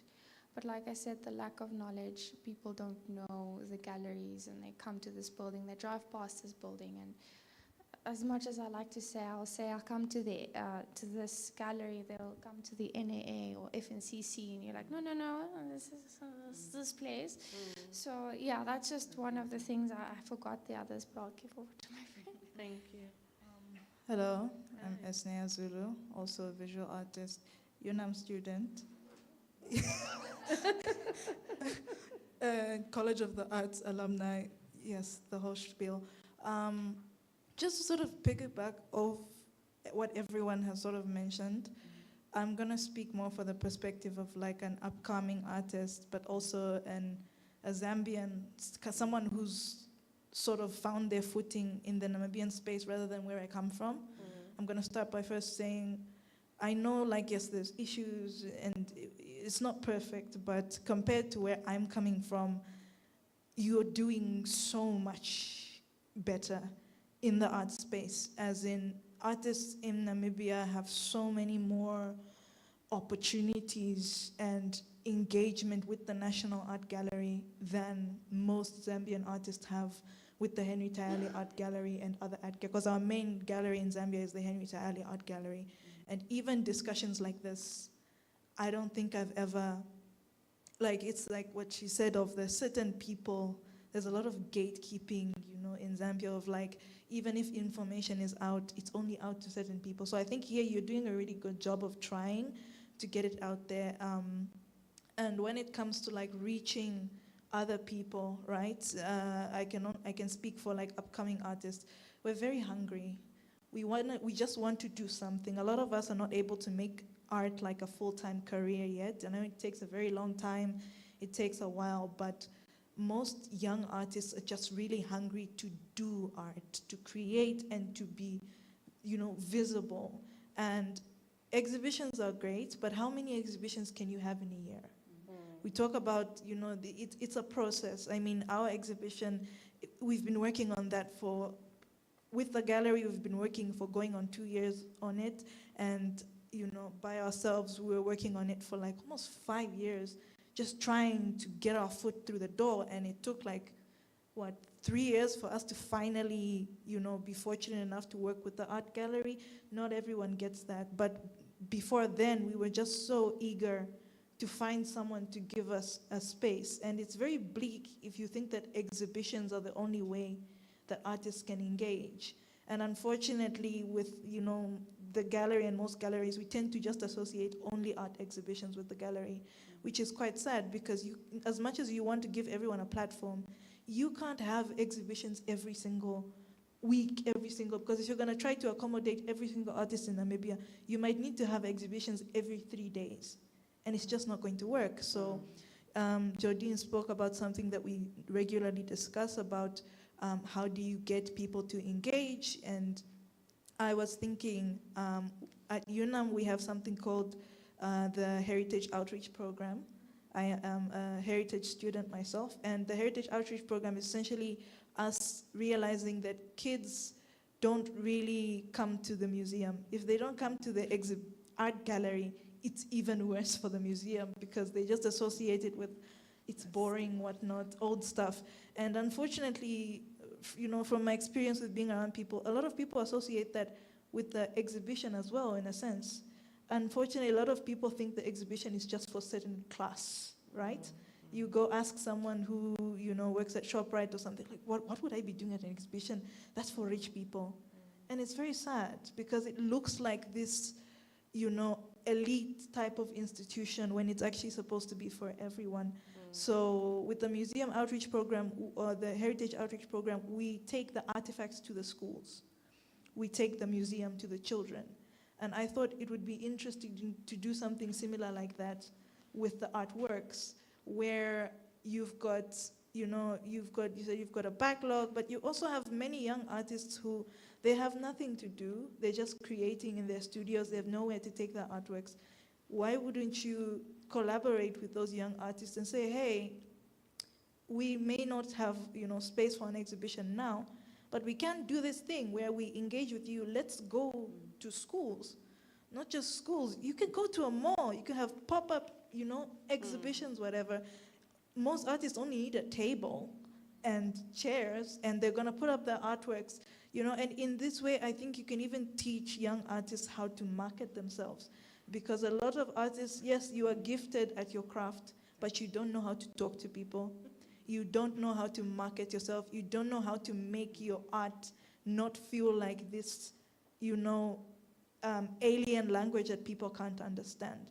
So, perhaps, like she said, if the kids get excited, they're going to bother their parents, and their parents will have to bring them to the gallery. And you also take away this thing of, oh, it's a grand exhibition, you can only come one night. Yeah. You can get more regular interaction that way. So, perhaps that's one way you can do it, where you just get, it doesn't even just have to be schools. We have Art Week at College of the Arts, where, usually we just do like students. At my first Art Week, we came for a mural here in 2020. We did the COVID mural outside the gallery. We did one at the Katutura Old Age Home. And it would be nice if that wasn't like every institution had its own little bubble where this is what we do alone. Why can't we collaborate with FNCC? Why can't we collaborate with the National Art Gallery? Get art students to participate. Get young artists who've maybe are self-taught, they don't really know where to go. Put it out there. Like Mr. Kim said, those ones who think, those ones who want to participate, they're going to show up. Just make it, convince them essentially that, hey, come. It's not, you don't need to be someone with 10 years of experience. You don't need to be a veteran. As long as you do art, you come, just come, we're gonna teach you. Because a lot of stuff that we've learned about being exhibitors, we've learned from Kota, but we've also learned with experience from working on the giants of Africa. We didn't know a lot of things, and we learned essentially trial by fire. We're learning as we are preparing for the exhibition. So, and it's stuff that you should be learning, not just when you get the opportunity to exhibit, even in other areas. So, yes. Thank you so much.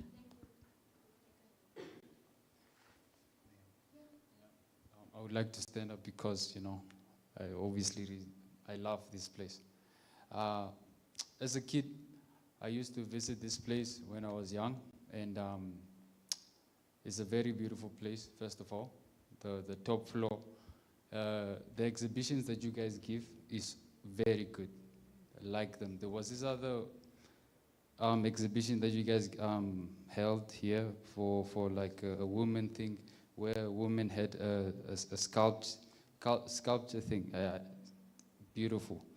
Also, this place also reminds me of another artist from Nigeria. Oh man, it's like you're getting Van Gogh and Picasso again here. That guy was so good. So all in all, the quality of work that is out here is really top class. But there's also the Namibian artist, the budding artist like me. I'm a graduate, obviously, in another field, not art, a self-taught artist. But whenever I come here to try to give in my paintings or my pen art, I usually love pen art. I'm always told that, no, go to another gallery. No. It's always a long process. So is there at least a step-by-step process that you guys give or accept artists, budding artists, as I highlight? And also, yeah, I would like to just know that. And also the second point is, commenting on the schools now.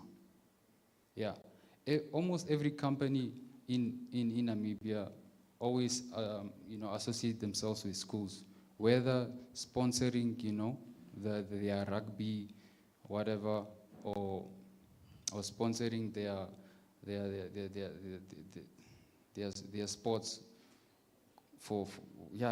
all of those stuff basically.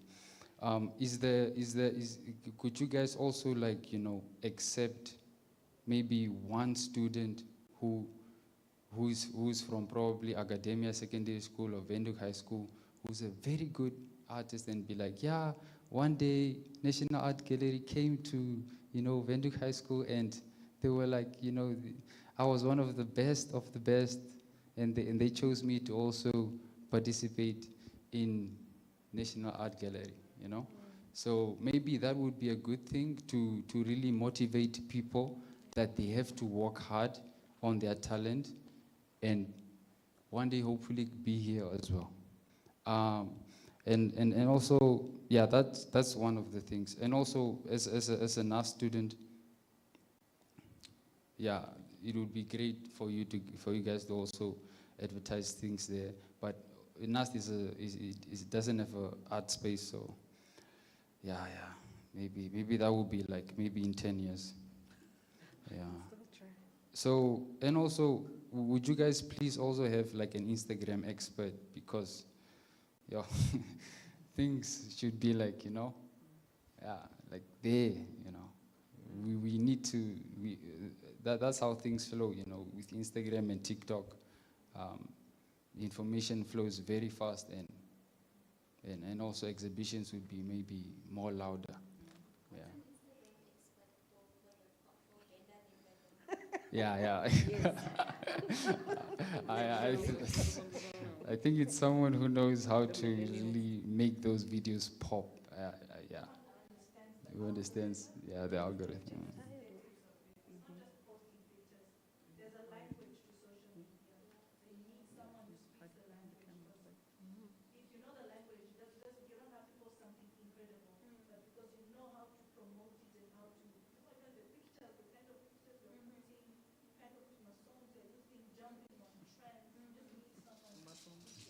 Yeah, like maybe use a trendy song like Zep, whatever that thing was. Yeah.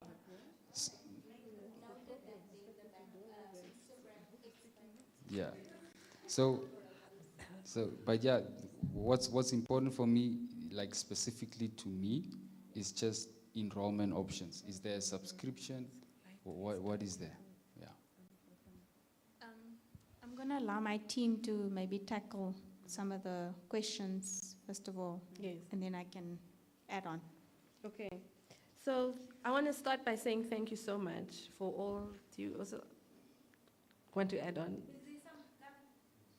Okay.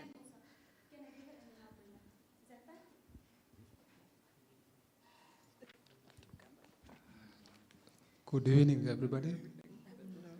I'm Kambedu Ndangawe. I'm actually a professional sculptor, a stone sculptor. I'm actually grateful for this platform. What you are doing is really amazing. I know you are doing your best. There will always be those challenges, those moments, doubt, all these sort of things, because that's how life evolves. And I'm one of those that have been had before, but I'm not going to focus on that. But this actually gives me the motivation to move on and to be that brave person that can always need to pop up to this National Art Gallery. One of the reasons is that, as we all know, National Art Gallery is a public institute. It's there to cater, public institute. It's there to cater all the Namibians. And everyone, every young artist want to exhibit at the National Art Gallery. There are competitors galleries, FNCC, Start Art Gallery, Bell House, Oba Gallery, you can name it, etc. But the mother of the nation is the National Art Gallery.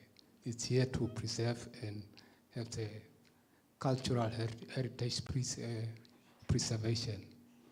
So, and I want to pose one question: Is the National Art Gallery in a collaboration with other regional, on in terms of SANDC, let's say National Art Gallery of South Africa, Zambia, Zimbabwe, Tanzania, Mozambique, in the relationship? What are you having, if you have that any kind of relationship that can help you to elevate this situational discussion? What's the way forward? How do they do their things? How do they promote their art? And since we are also kind of try to embrace our identity and our cultural values in all these certain aspects, how do you learn from the other neighbors? What do they do? How do they expand the relationship on the international level? So that's my contribution. Thank you. Thank you so much. There's one more question, I believe. And then, before we forget, we'll need to start responding. Yeah, thank you very much. My name is Samuel Sheanina. I am from COSDEF. COSDEF is the organization based in Swakopmund. I am responsible for a national program called Moyetu, which is being implemented across the country. We have a footprint in every region except Commerce and Oshonyadupa, but we are coming. I have my own observation that we have talents, hidden talents in this country. My comment will be confined to the draft presented before this audience tonight only. And I have to appreciate the effort placed in the drafting of this document by whoever who was sitting on that table to have it drafted. It is speaking to the observation that I have personally. Yeah, for the benefit of the House, I am one of the product of this same institution. My art trainings was funded by the National Art Gallery in the 90s. When I went to the former conservatoire, branded Tukota, and the Franco Namibia Cultural Center. That was immediately after I completed my teaching training, then I come here for art. I have indicated that, we have talents in this country, and I am very, very glad, particularly that I have observed an element of outreach cited in this document.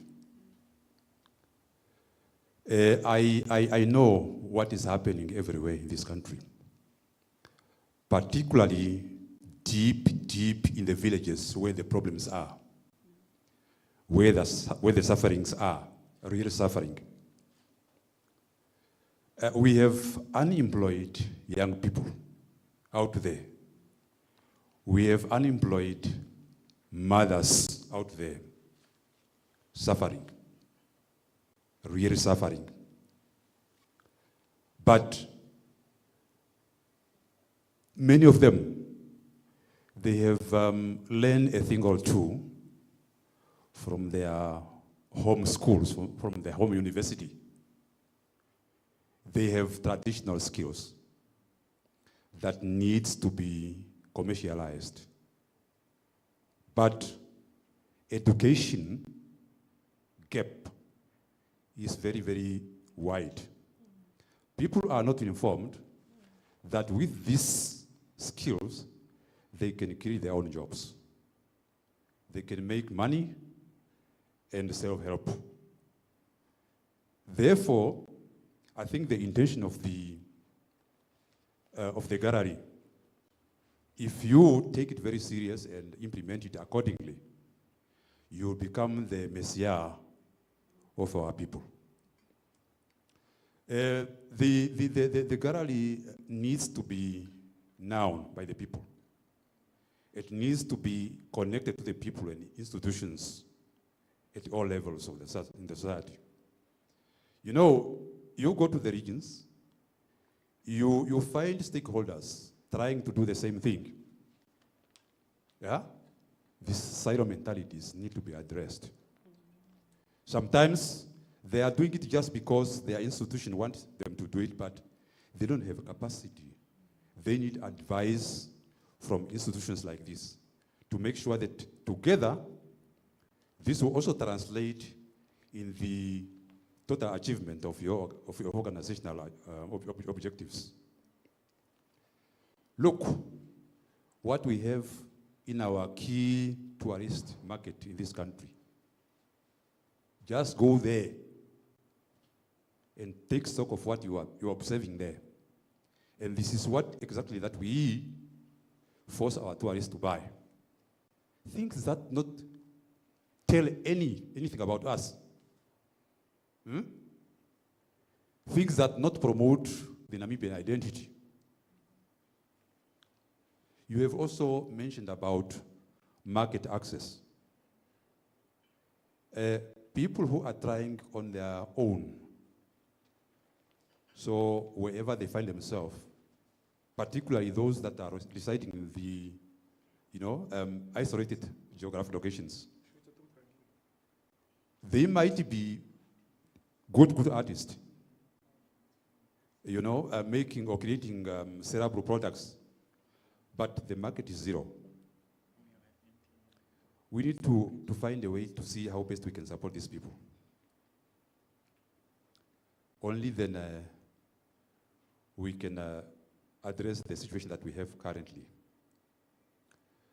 The collaboration with other stakeholders, to be honest, sometimes people are out there duplicating services, wasting resources. And at the end of the day, they produce rejects. This is the practical reality. But if we start working together, forming those networks at the national level and regional level, we might be able to become relevant. Thank you very much. Thank you very much. Okay. So this is a very, very rich room full of very rich contributions. So I want to firstly thank every single one of you for sharing with us, giving us inputs, sharing your questions, your concerns. I think that every single contribution is very valid. And I do want to state that we've stated this, I think, before on previous occasions and in different areas, but maybe we need to state it again, that the gallery has come through a sort of rough patch. It's nothing that we're trying to hide. And relationships were damaged. People were hurt. Important stakeholder relationships were severed. And reputations put at stake, potential lost, momentum lost. And this is something that we're very aware of as an institution. It's something that we reflect on as a team, as a management team, quite regularly. Because when we function in our day-to-day, while trying to work through what the map for the next 5 years looks like, we're very aware that we need to treat every relationship well, with respect, and guard it, because we don't want to take anyone who wants to work with us for granted. And this is something that I think our director is also very intentional about, the way we treat people and show up, and the way that they treat us and show up for us.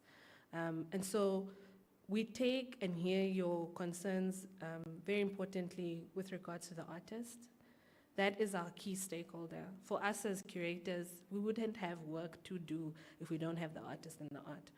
And so it's been a key area that we've been working towards finding solutions. And maybe, I think we've come up with some in the room that we will look into. How do we come to the artist more? How do we come to you and ask you, what is it that you need? Where do you see us fitting in? Where can we improve? And how can we hold hands going forward? It is something that we've been working on, I think, on a smaller scale, with the challenges that have been listed, high turnovers of staff, change in management over the years, trying to find a sustainable and consistent way to stay in contact, because it also doesn't help if I come and speak to you, you raise your concerns, I write them in my diary and I put it down and never look at it again.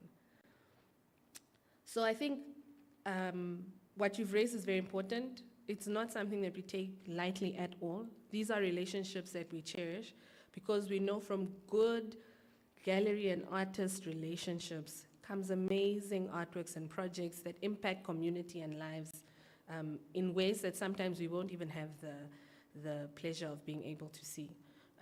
But we take note and we'll knock on your doors, Aktafa. We'll knock at your studio, at your door, and come have a conversation. And hear what can we do to make it better. And then we will look at implementing. I think I've had the pleasure of working at the gallery on and off for 10 years. I left, I came back. And there was a time where the artists were so many in the building, we didn't know what to do with them. And it was a nice problem to have, you know? Like, oh my goodness, so many people knocking on my door. And then now we have moments where it's absolutely quiet. You walk out to the front desk chef and she's like, there's no one here. And we want to bring that life back into the building. So I give you my word that we'll work on that. We'll knock on doors, but I think we'll also look into the practicality of hosting regular sessions. I think later in the slide, your national footprint. We have noted that that we cannot do everything. And so our kind of strategy that we've thought of, and you can let us know if this works, is really to connect, work with institutions that already have that footprint and latch on. So almost like outsourcing some of the things. If someone's doing it and doing it better, you don't need to recreate it. But rather give what we think is a small resource for us to reach that mandate. Might be just a booster that the next person needs in order to reach what it is that they are going to do. So I think that one I'll let Ms. Michelle respond to with regards to that partnership, because that I think is something close to her. With Ngave, our international collaborations is something that we definitely need to work on. There have been visits in the past years where past directors have gone out and made these connections. It's a matter of us reviving them and creating those connections again. And then what links again to Mr. Martin is those exchanges, creating those exchanges. I think we've piloted it a little bit with you once. We needed to bring that back with a Good Neighbor program, having regularly sending artists out with our support so that there's that exposure, but then also bringing a regional artist in. And again, I think it's a matter of us reaching out to learn. We've discussed internally possibly also not just from the curatorial team, but all sides like you've mentioned, looking at marketing, looking at customer service, looking at the technical team. Having everyone get some exposure in a different area might help us give a better offering to the artists. So thank you so much for that. With the question, sorry, I didn't catch your name. The gentleman, the graduate from NAS. Access to the gallery. I think that one, so the gallery traditionally has had access in terms of exhibitions. Programs that we offer are solo exhibitions and then group shows where you exhibit, filling up a space with your work. But for someone who's just starting up, we have the open call. The open calls haven't been as regular over past years. It's something that we're looking to bring back into the gallery space. But we've also got a lot of criticism from our recent regional trips about bringing in the youth in terms of school-going age and just out of school, creating a platform for them. So you're not yet a professional, you're not yet trying to professionalize your practice. And we're trying to explore what that would look like, whether it's maybe working with the teachers through the principals committee, and having them develop projects with their students, or whether it's mimicking what the Museums Association has done. They've created history clubs in the high schools. So maybe we need art clubs. The museum in Swakopmund that we spoke to, they have museum ambassadors. And maybe it's having a select group, because we don't have the capacity to maybe go out as much as we want. A select group of 10 students from diverse, different schools come and be ambassadors for the museum. They learn museum gallery practice, they learn to make art and engage with artists. But that is definitely something that we will look into, how to engage them more, even maybe having just an annual showcase for the self-taught artist or beginner artist or emerging artist, someone who was trying to break into the scene. So those have been noted. And we've had projects in the past that also, I think, covered some of these things, and it's a matter of us kind of reflecting, looking back and seeing how can we harvest from that and implement. And then from our emerging artists, I just want to take this moment to do a commercial break and advertise that the two artists in front here, Jodine and Isnea, are part of our new program, the Emerging Artists Program.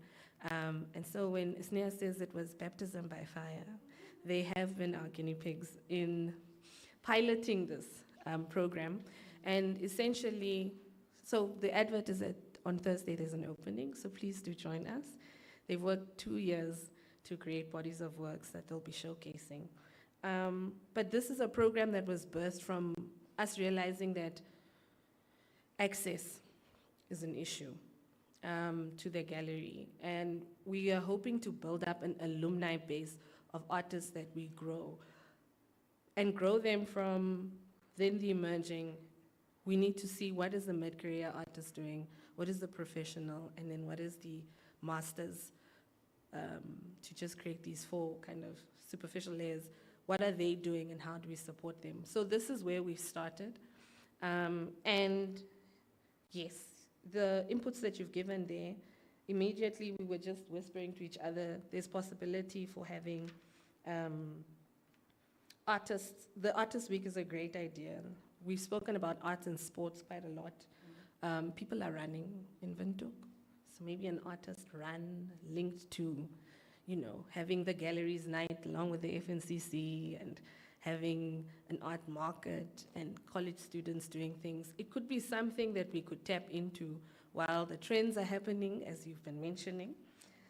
And then to collaborate, definitely, I think is something we can do. We had a project. We have now recently acquired the John Mafangeo, well, it feels recent, but it's actually been a while, the John Mafangeo Arts Center. And so it used to run John Mafangeo Week.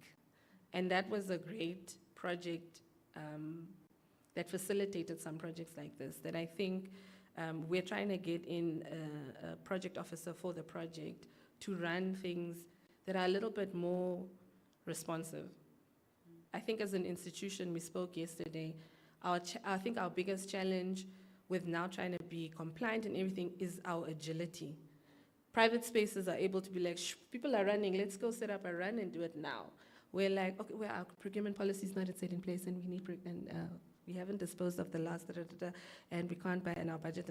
So there's so many blockades, the many compliance things that the director listed that she's been working really hard to clear, I think will allow us to also create that movement a little bit within the institution. But the JMAC project, I think, will also be a more agile space to create responsive projects and have immediate response.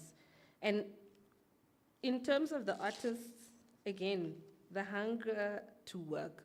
I think in my acknowledgement at the beginning of the space that we're coming in, there was a gap left where there was no work from this space for the artists to do.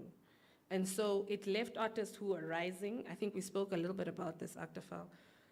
Artists who had just started to rise, it's almost like their feet were taken off from under them, and then it left them to fall into a pool of artists who are also starting to come up. So we've now got a large group of stakeholders that we have to figure out how do we effectively cater to you, but not just serve lip service, but actually implement some of these things and see what we can do.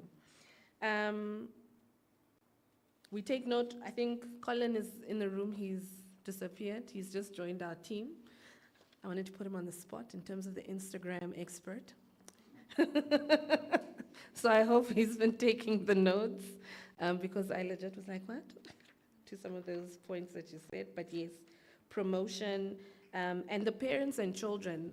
I mean, that is true. Where children are, children go, parents go, families go. And we've seen this with the rise of markets in Windhoek, Sunday markets, Saturday markets, things like that.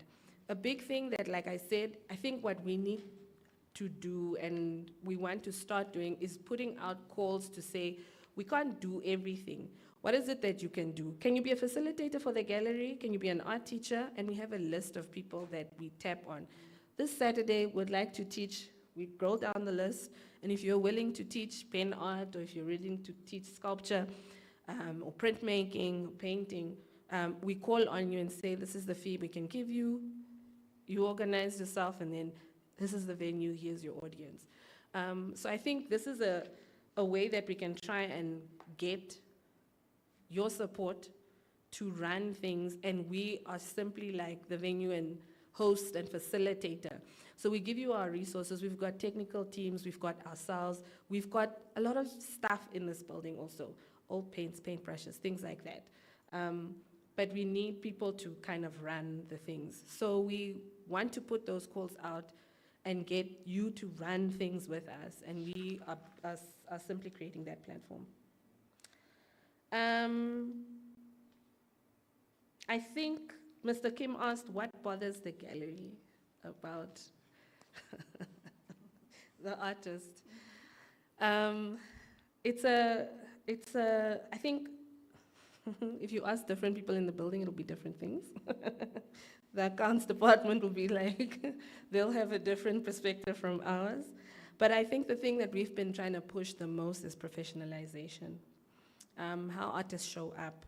And so to also answer to Aktafel's question at the beginning about studio visits, what we started doing, and it's a small scale in comparison to what's needed, but this is what we started doing, and please let us know how we can improve it, is with artists who are exhibiting with us, we started hosting more regular studio visits with them.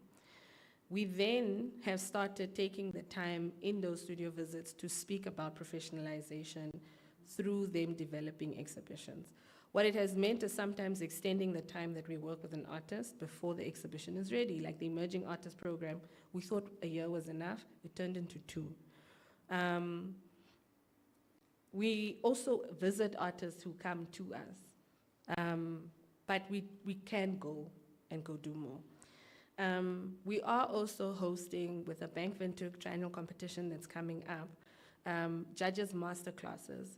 So we're going to be announcing our judges soon, who will be judging the competition, and each judge has been selected not just for their knowledge of art regionally and locally, or context or social and socio-political situations within the country, so that they're able to read the art, but also for their different professional skills that they can impart on the arts community. And so we're planning to host judges masterclasses during the competition, and just before, during judging, for those that will be flying in, to work on professional writing, professional presentation, accessing international markets, accessing residencies, because these are things that we've seen and heard help artists develop their careers, and so we want to try and plow back in that sense.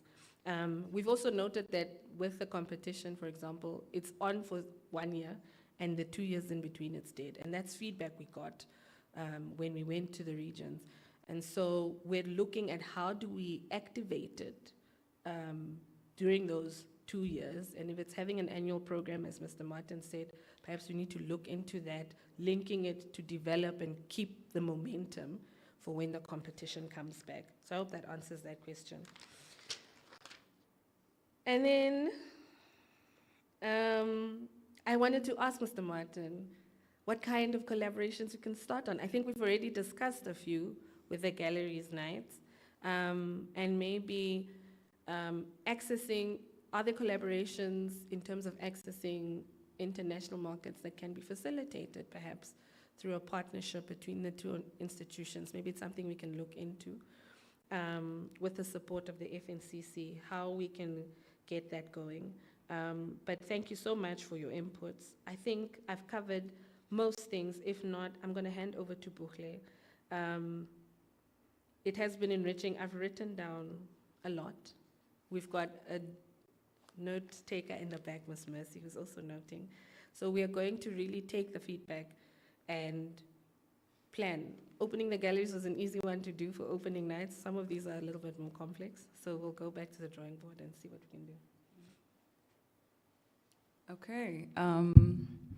In addition to what Nenda has mentioned, I think something that's coming out of the session for us is having an understanding on both sides. So from us as professionals within the gallery and also from you as stakeholders of the kind of resource that the gallery is. As Mr. Samuel said, that helps us to embed a certain kind of agility because it gives us the knowledge to say this is work that we can take on, to implement, and this is work that we can support. So I appreciate the session because you are all approaching us with things where we can come on in an advisory capacity to strengthen, either through our resources, whether that's institutional, financial, logistical, or where we can actually come on as part of the implementing body.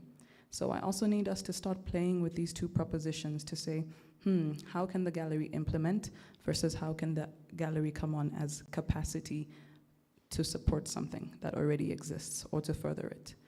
I'd like to, from that idea of what kind of resource are we and how do we play in this sector, I want us to think about, for instance, UNAM. I would love to see the gallery play with academic institutions by creating symposia. We don't have enough engagements where we intellectualize the artistic proposition here. Does the gallery have the capacity to run a symposium right now? I will tell you no. Does UNAM have the capacity? I hope so. Can UNAM come to us and say, y'all got a lovely collection. Give us access to the collection. We will invite writing around what is in your collection to create a kind of multiplier or a concentric circle of knowledge around what is the asset that is deposited in the collection, and then we have people write it. If UNAM organizes that, do we have the space? Michelle, yes? Yes, we do. So you have the facility, you have access to the collection, you have access to us as curators, but we need you guys to come on board as the educational or the intellectual proposition. And I think if we have an annual event which includes an annual symposium, we can get more academics interested in writing about art, and we can get more writing about Namibian art on international platforms. Right? There is something called ICA, which is the Institute for Art Critics. There are no Black or no African writers who have ever won the ICA prize. I submitted an entry last year. I didn't even make it into the final consideration. But if more of us write, if more of us learn the language and the style of academic writing, we can pierce that veil. Okay? So I'm waiting for you to table your proposition. In terms of furthering our footprint outside of this building, something that I think the gallery needs to do more of is to position itself as a thinking institution. We're great at having conversations. We're not so great at our publishing or writing output. We are also not so great at our publishing or writing output. We are also not great at producing educational toolkits. An exhibition is an ephemeral event. We run around like crazy in this building to nail art into the walls. It's on for 6 weeks, and then the art comes down, and there isn't really any evidence or an afterlife.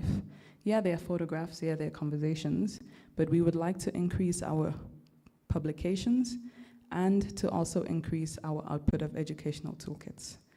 We don't fully have the ability to do that.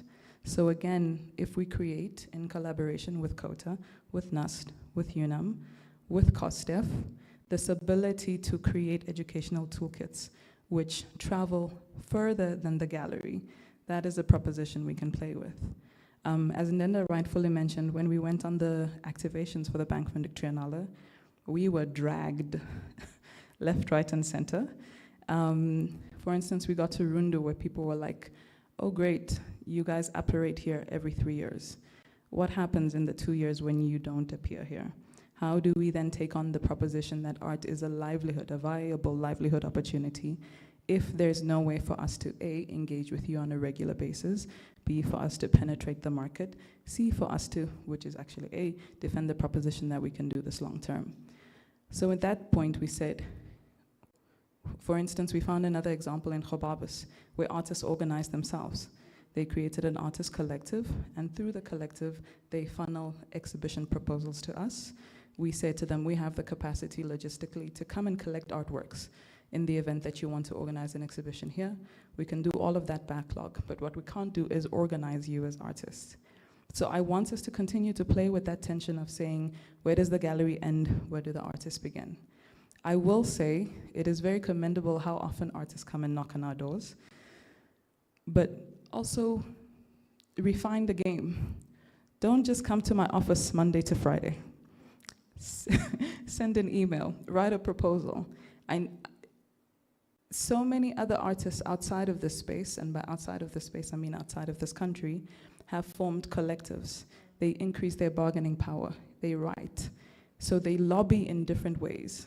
It's not enough for you to only come here and lobby by word of mouth. Do we take that on? Yes. The idea of an artist hour, Mr. Kim, that you proposed, if we could implement that twice monthly, twice monthly, that's a real commitment. I think that's something that could become generative, where we offer tea, light refreshments, and we say, okay, this is a platform where we need you to come, because twice monthly is what? 2 times 12 is 24 times a year, right? Which is already increased engagement. But I essentially am imploring you to package these ideas in different ways that we can take on and that we can absorb and that we can support. I think this is a fantastic space in which we've spoken, and we have taken copious notes, but also do remind us and come always with a friendly ear, a friendly proposition, because we're here in that capacity as well, to say how do we increase the level of play, the level of visibility, the level of engagement, the level of collaboration between us. But with that last sentiment, I'll hand over to Michelle. Thank you. Ambuhle.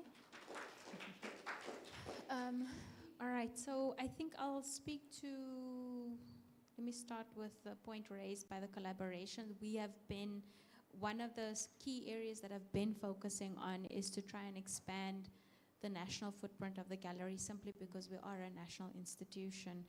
And my vision for that is to really collaborate with artists so that we're able to execute this mandate effectively. We're not saying that we're going to be the ones to carry it forward. What we're saying is we're establishing the relationship with the entity that has the national footprint, and then collaborating with artists so that they can take the mandate of the gallery forward in the various regions.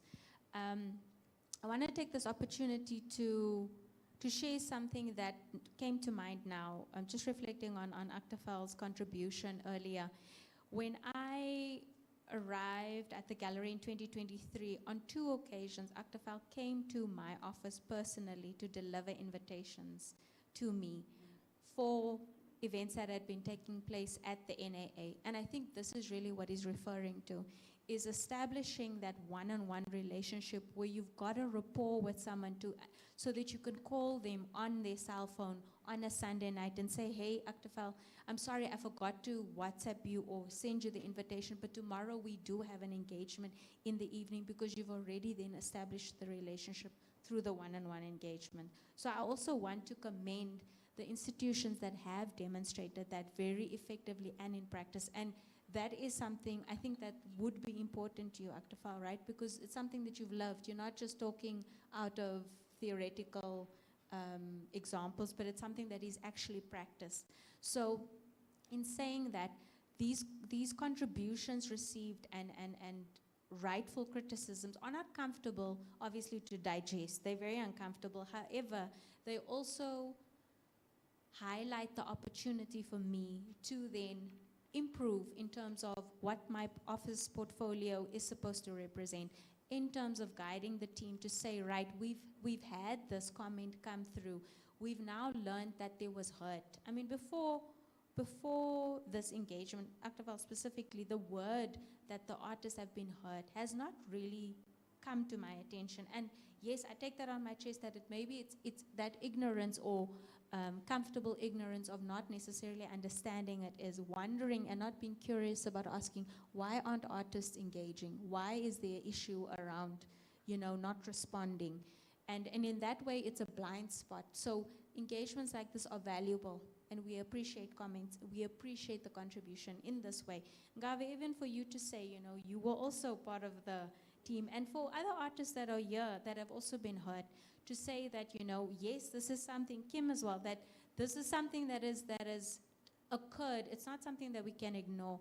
But what I'm asking very humbly is for the opportunity to do the repair work, right? Let me not say we. I don't have the privilege of coming before you and saying, I'm going to make it all right.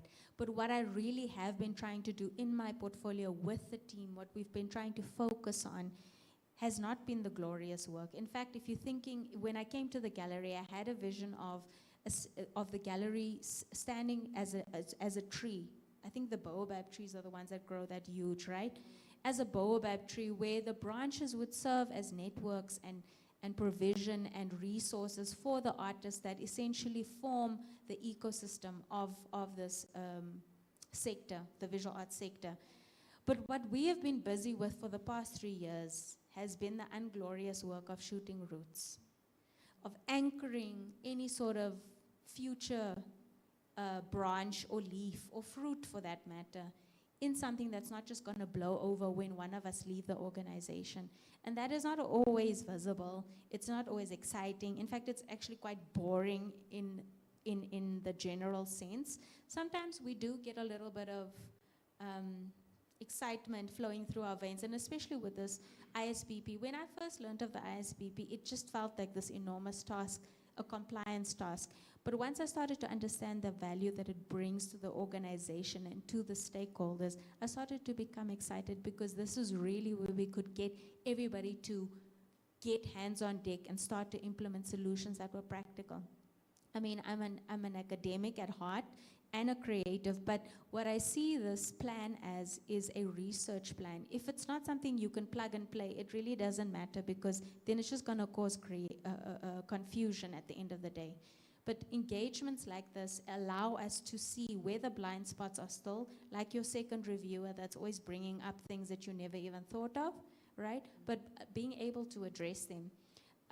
When it comes to making progress on all of these fronts, like Martin has rightfully said, there's so many things you need to consider, but they are all important to us. The artists are important to us. It's important for us to know that we need to come to your studio.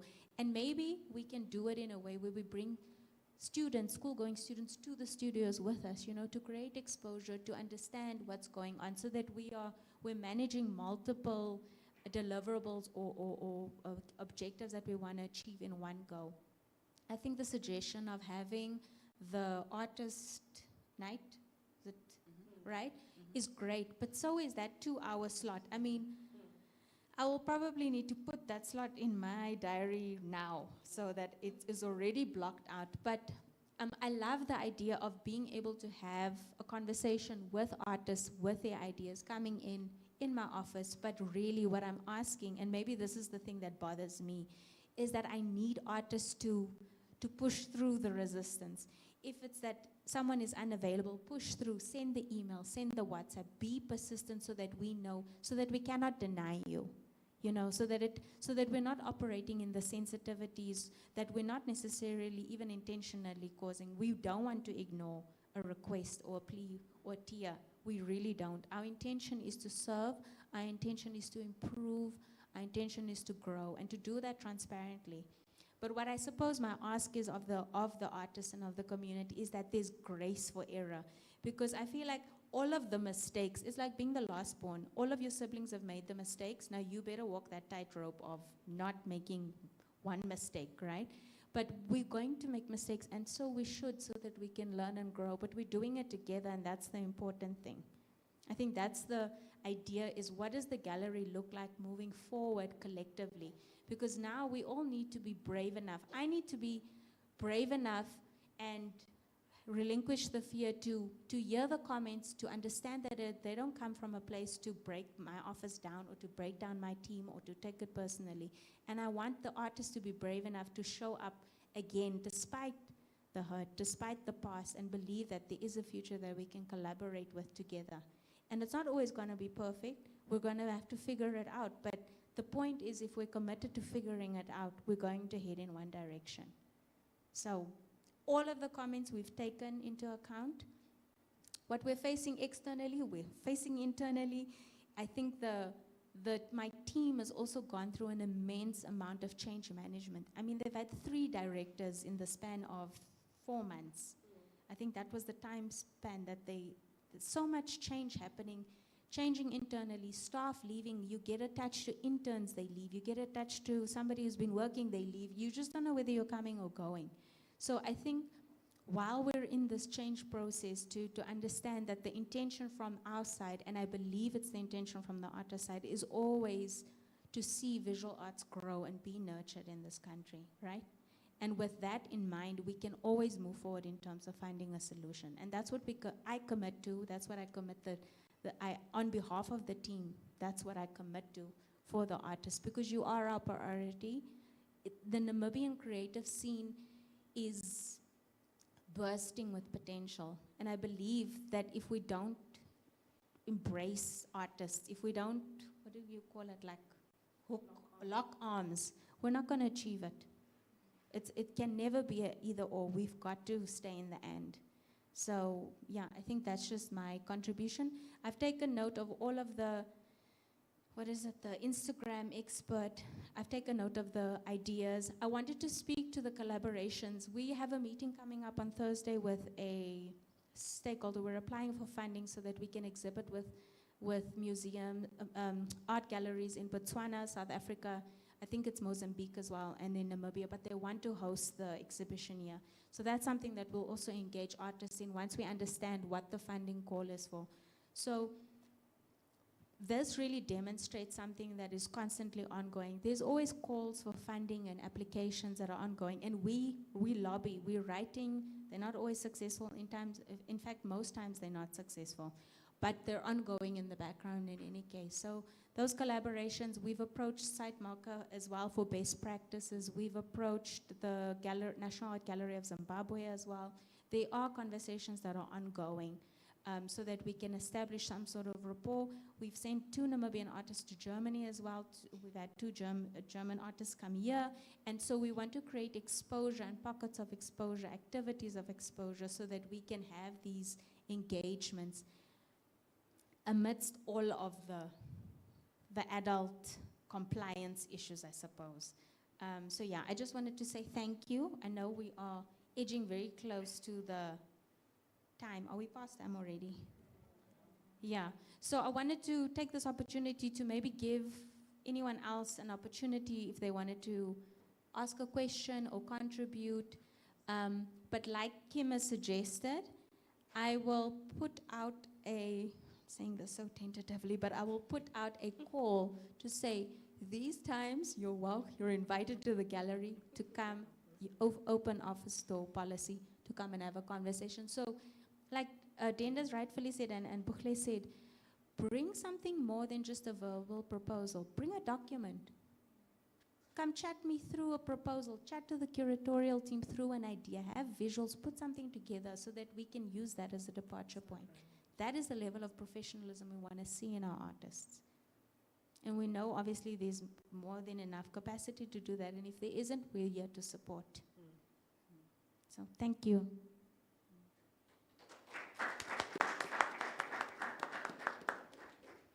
Passing the mic to anyone? Okay.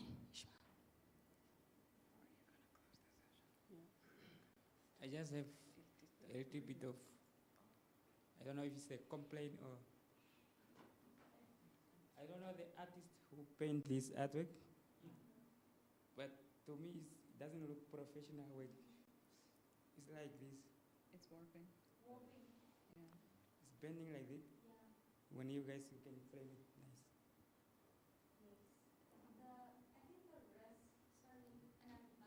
On behalf of the curatorial team, yeah. The risk is also some of the issues we've seen with other artworks when we wanted to transport them is once you remove them from the frame, there's the risk of them cracking. And so I think one of our gaps, which we've also identified, is that expertise to be able to do things like this and not risk damaging the work. But we hear you.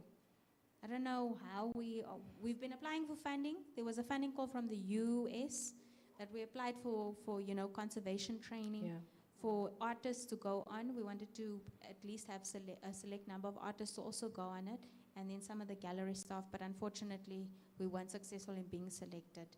But we hear you. We see it. This is the rest. Do you know how to remedy it? Do you? You must, when the open door coffee date.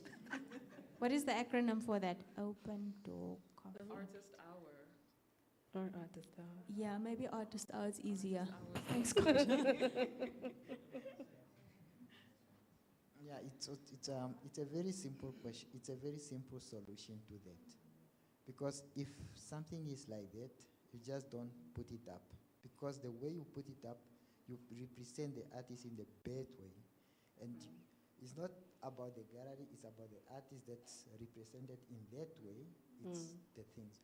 But another way, it's also to add more, what do you call it? It's called add value on the artwork. You guys, you can buy artwork, all those artwork, I know they were donated from the team. But that doesn't mean that you cannot add or add value to the artwork. Those artwork, they are not frames, but you can add more nice frame because you have a framing house there. It's very easy for you just to frame it. Because if you represent like how you just hang the side bed there, it's bed display. And then as a national gallery, I think it's something that you can do better. Take note.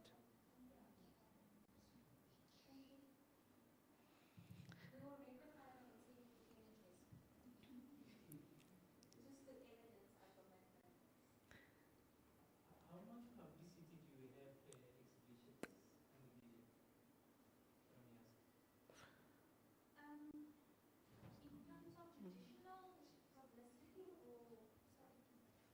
In terms of the traditional publicity or?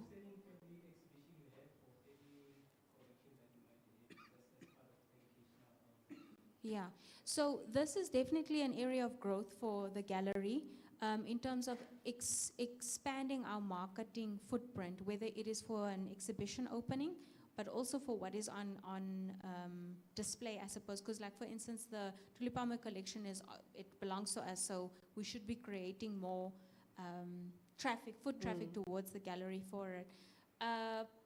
On the ground, we have seen an increase in engagement on our social media. So we're not there yet in terms of expert level, but we've definitely seen an increase. For example, I know Martin had earlier asked for stats. When I started in April 2023, our visitors to the gallery was 1,500. We're now clocking 4,500 visitors, which is, amazing in terms of pushing it up. And then when we reviewed our annual, it was the next year that it was 4.5, and then last year when we did our stats for the annual report, we managed just under 11,000.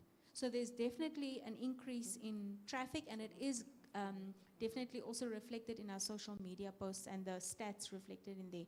Where there's loads of room for improvement is the timeline for which we advertise the exhibitions. And then also, like was rightfully said, it's not just the exhibition that has to go on for marketing. You actually need to establish programming so that there's continuous engagement with the collection that's on show, and that we continue to educate the market. We had a vacancy in our marketing department, so our marketing department consisted of one person. So hopefully we'll see an increase now. We've just appointed a substantive MCO.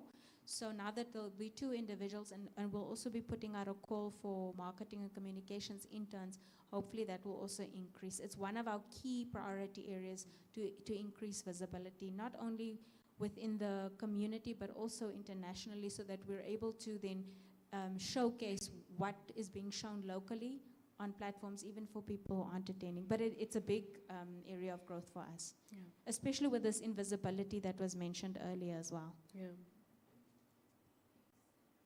Any other comments? Right, then I'll take the, oh, yes, thank you.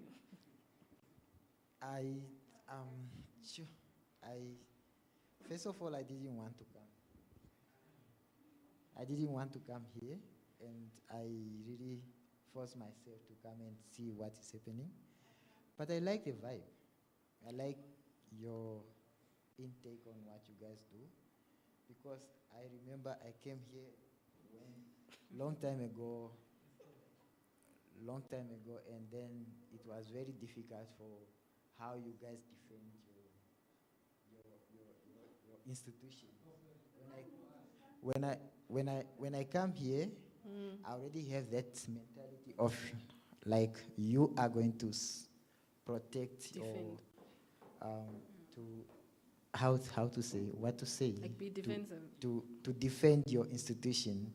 And that's always the problem that I have with the National Gallery. That's why I say, what is the point? If I go there, it's going to be the same things.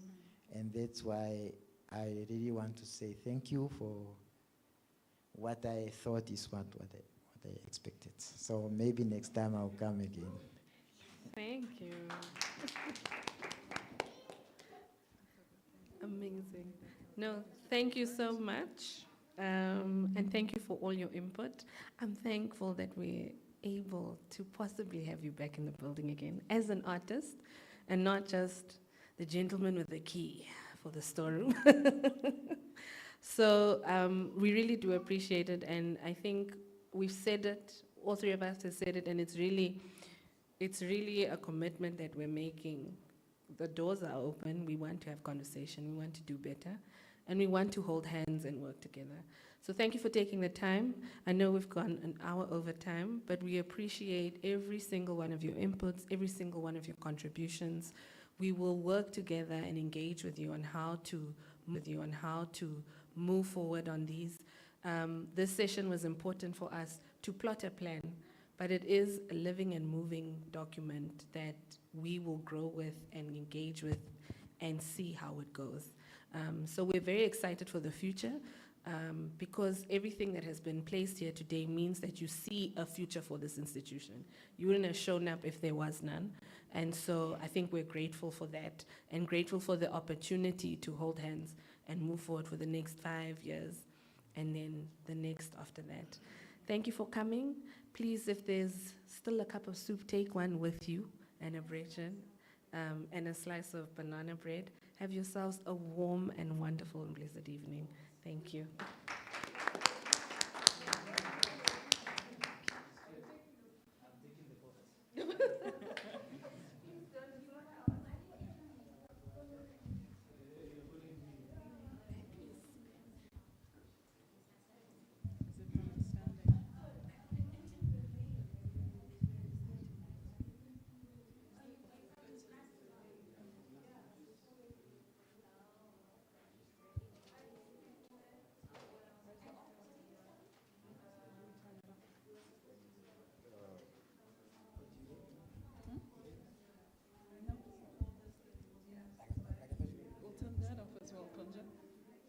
That one you just pressed it.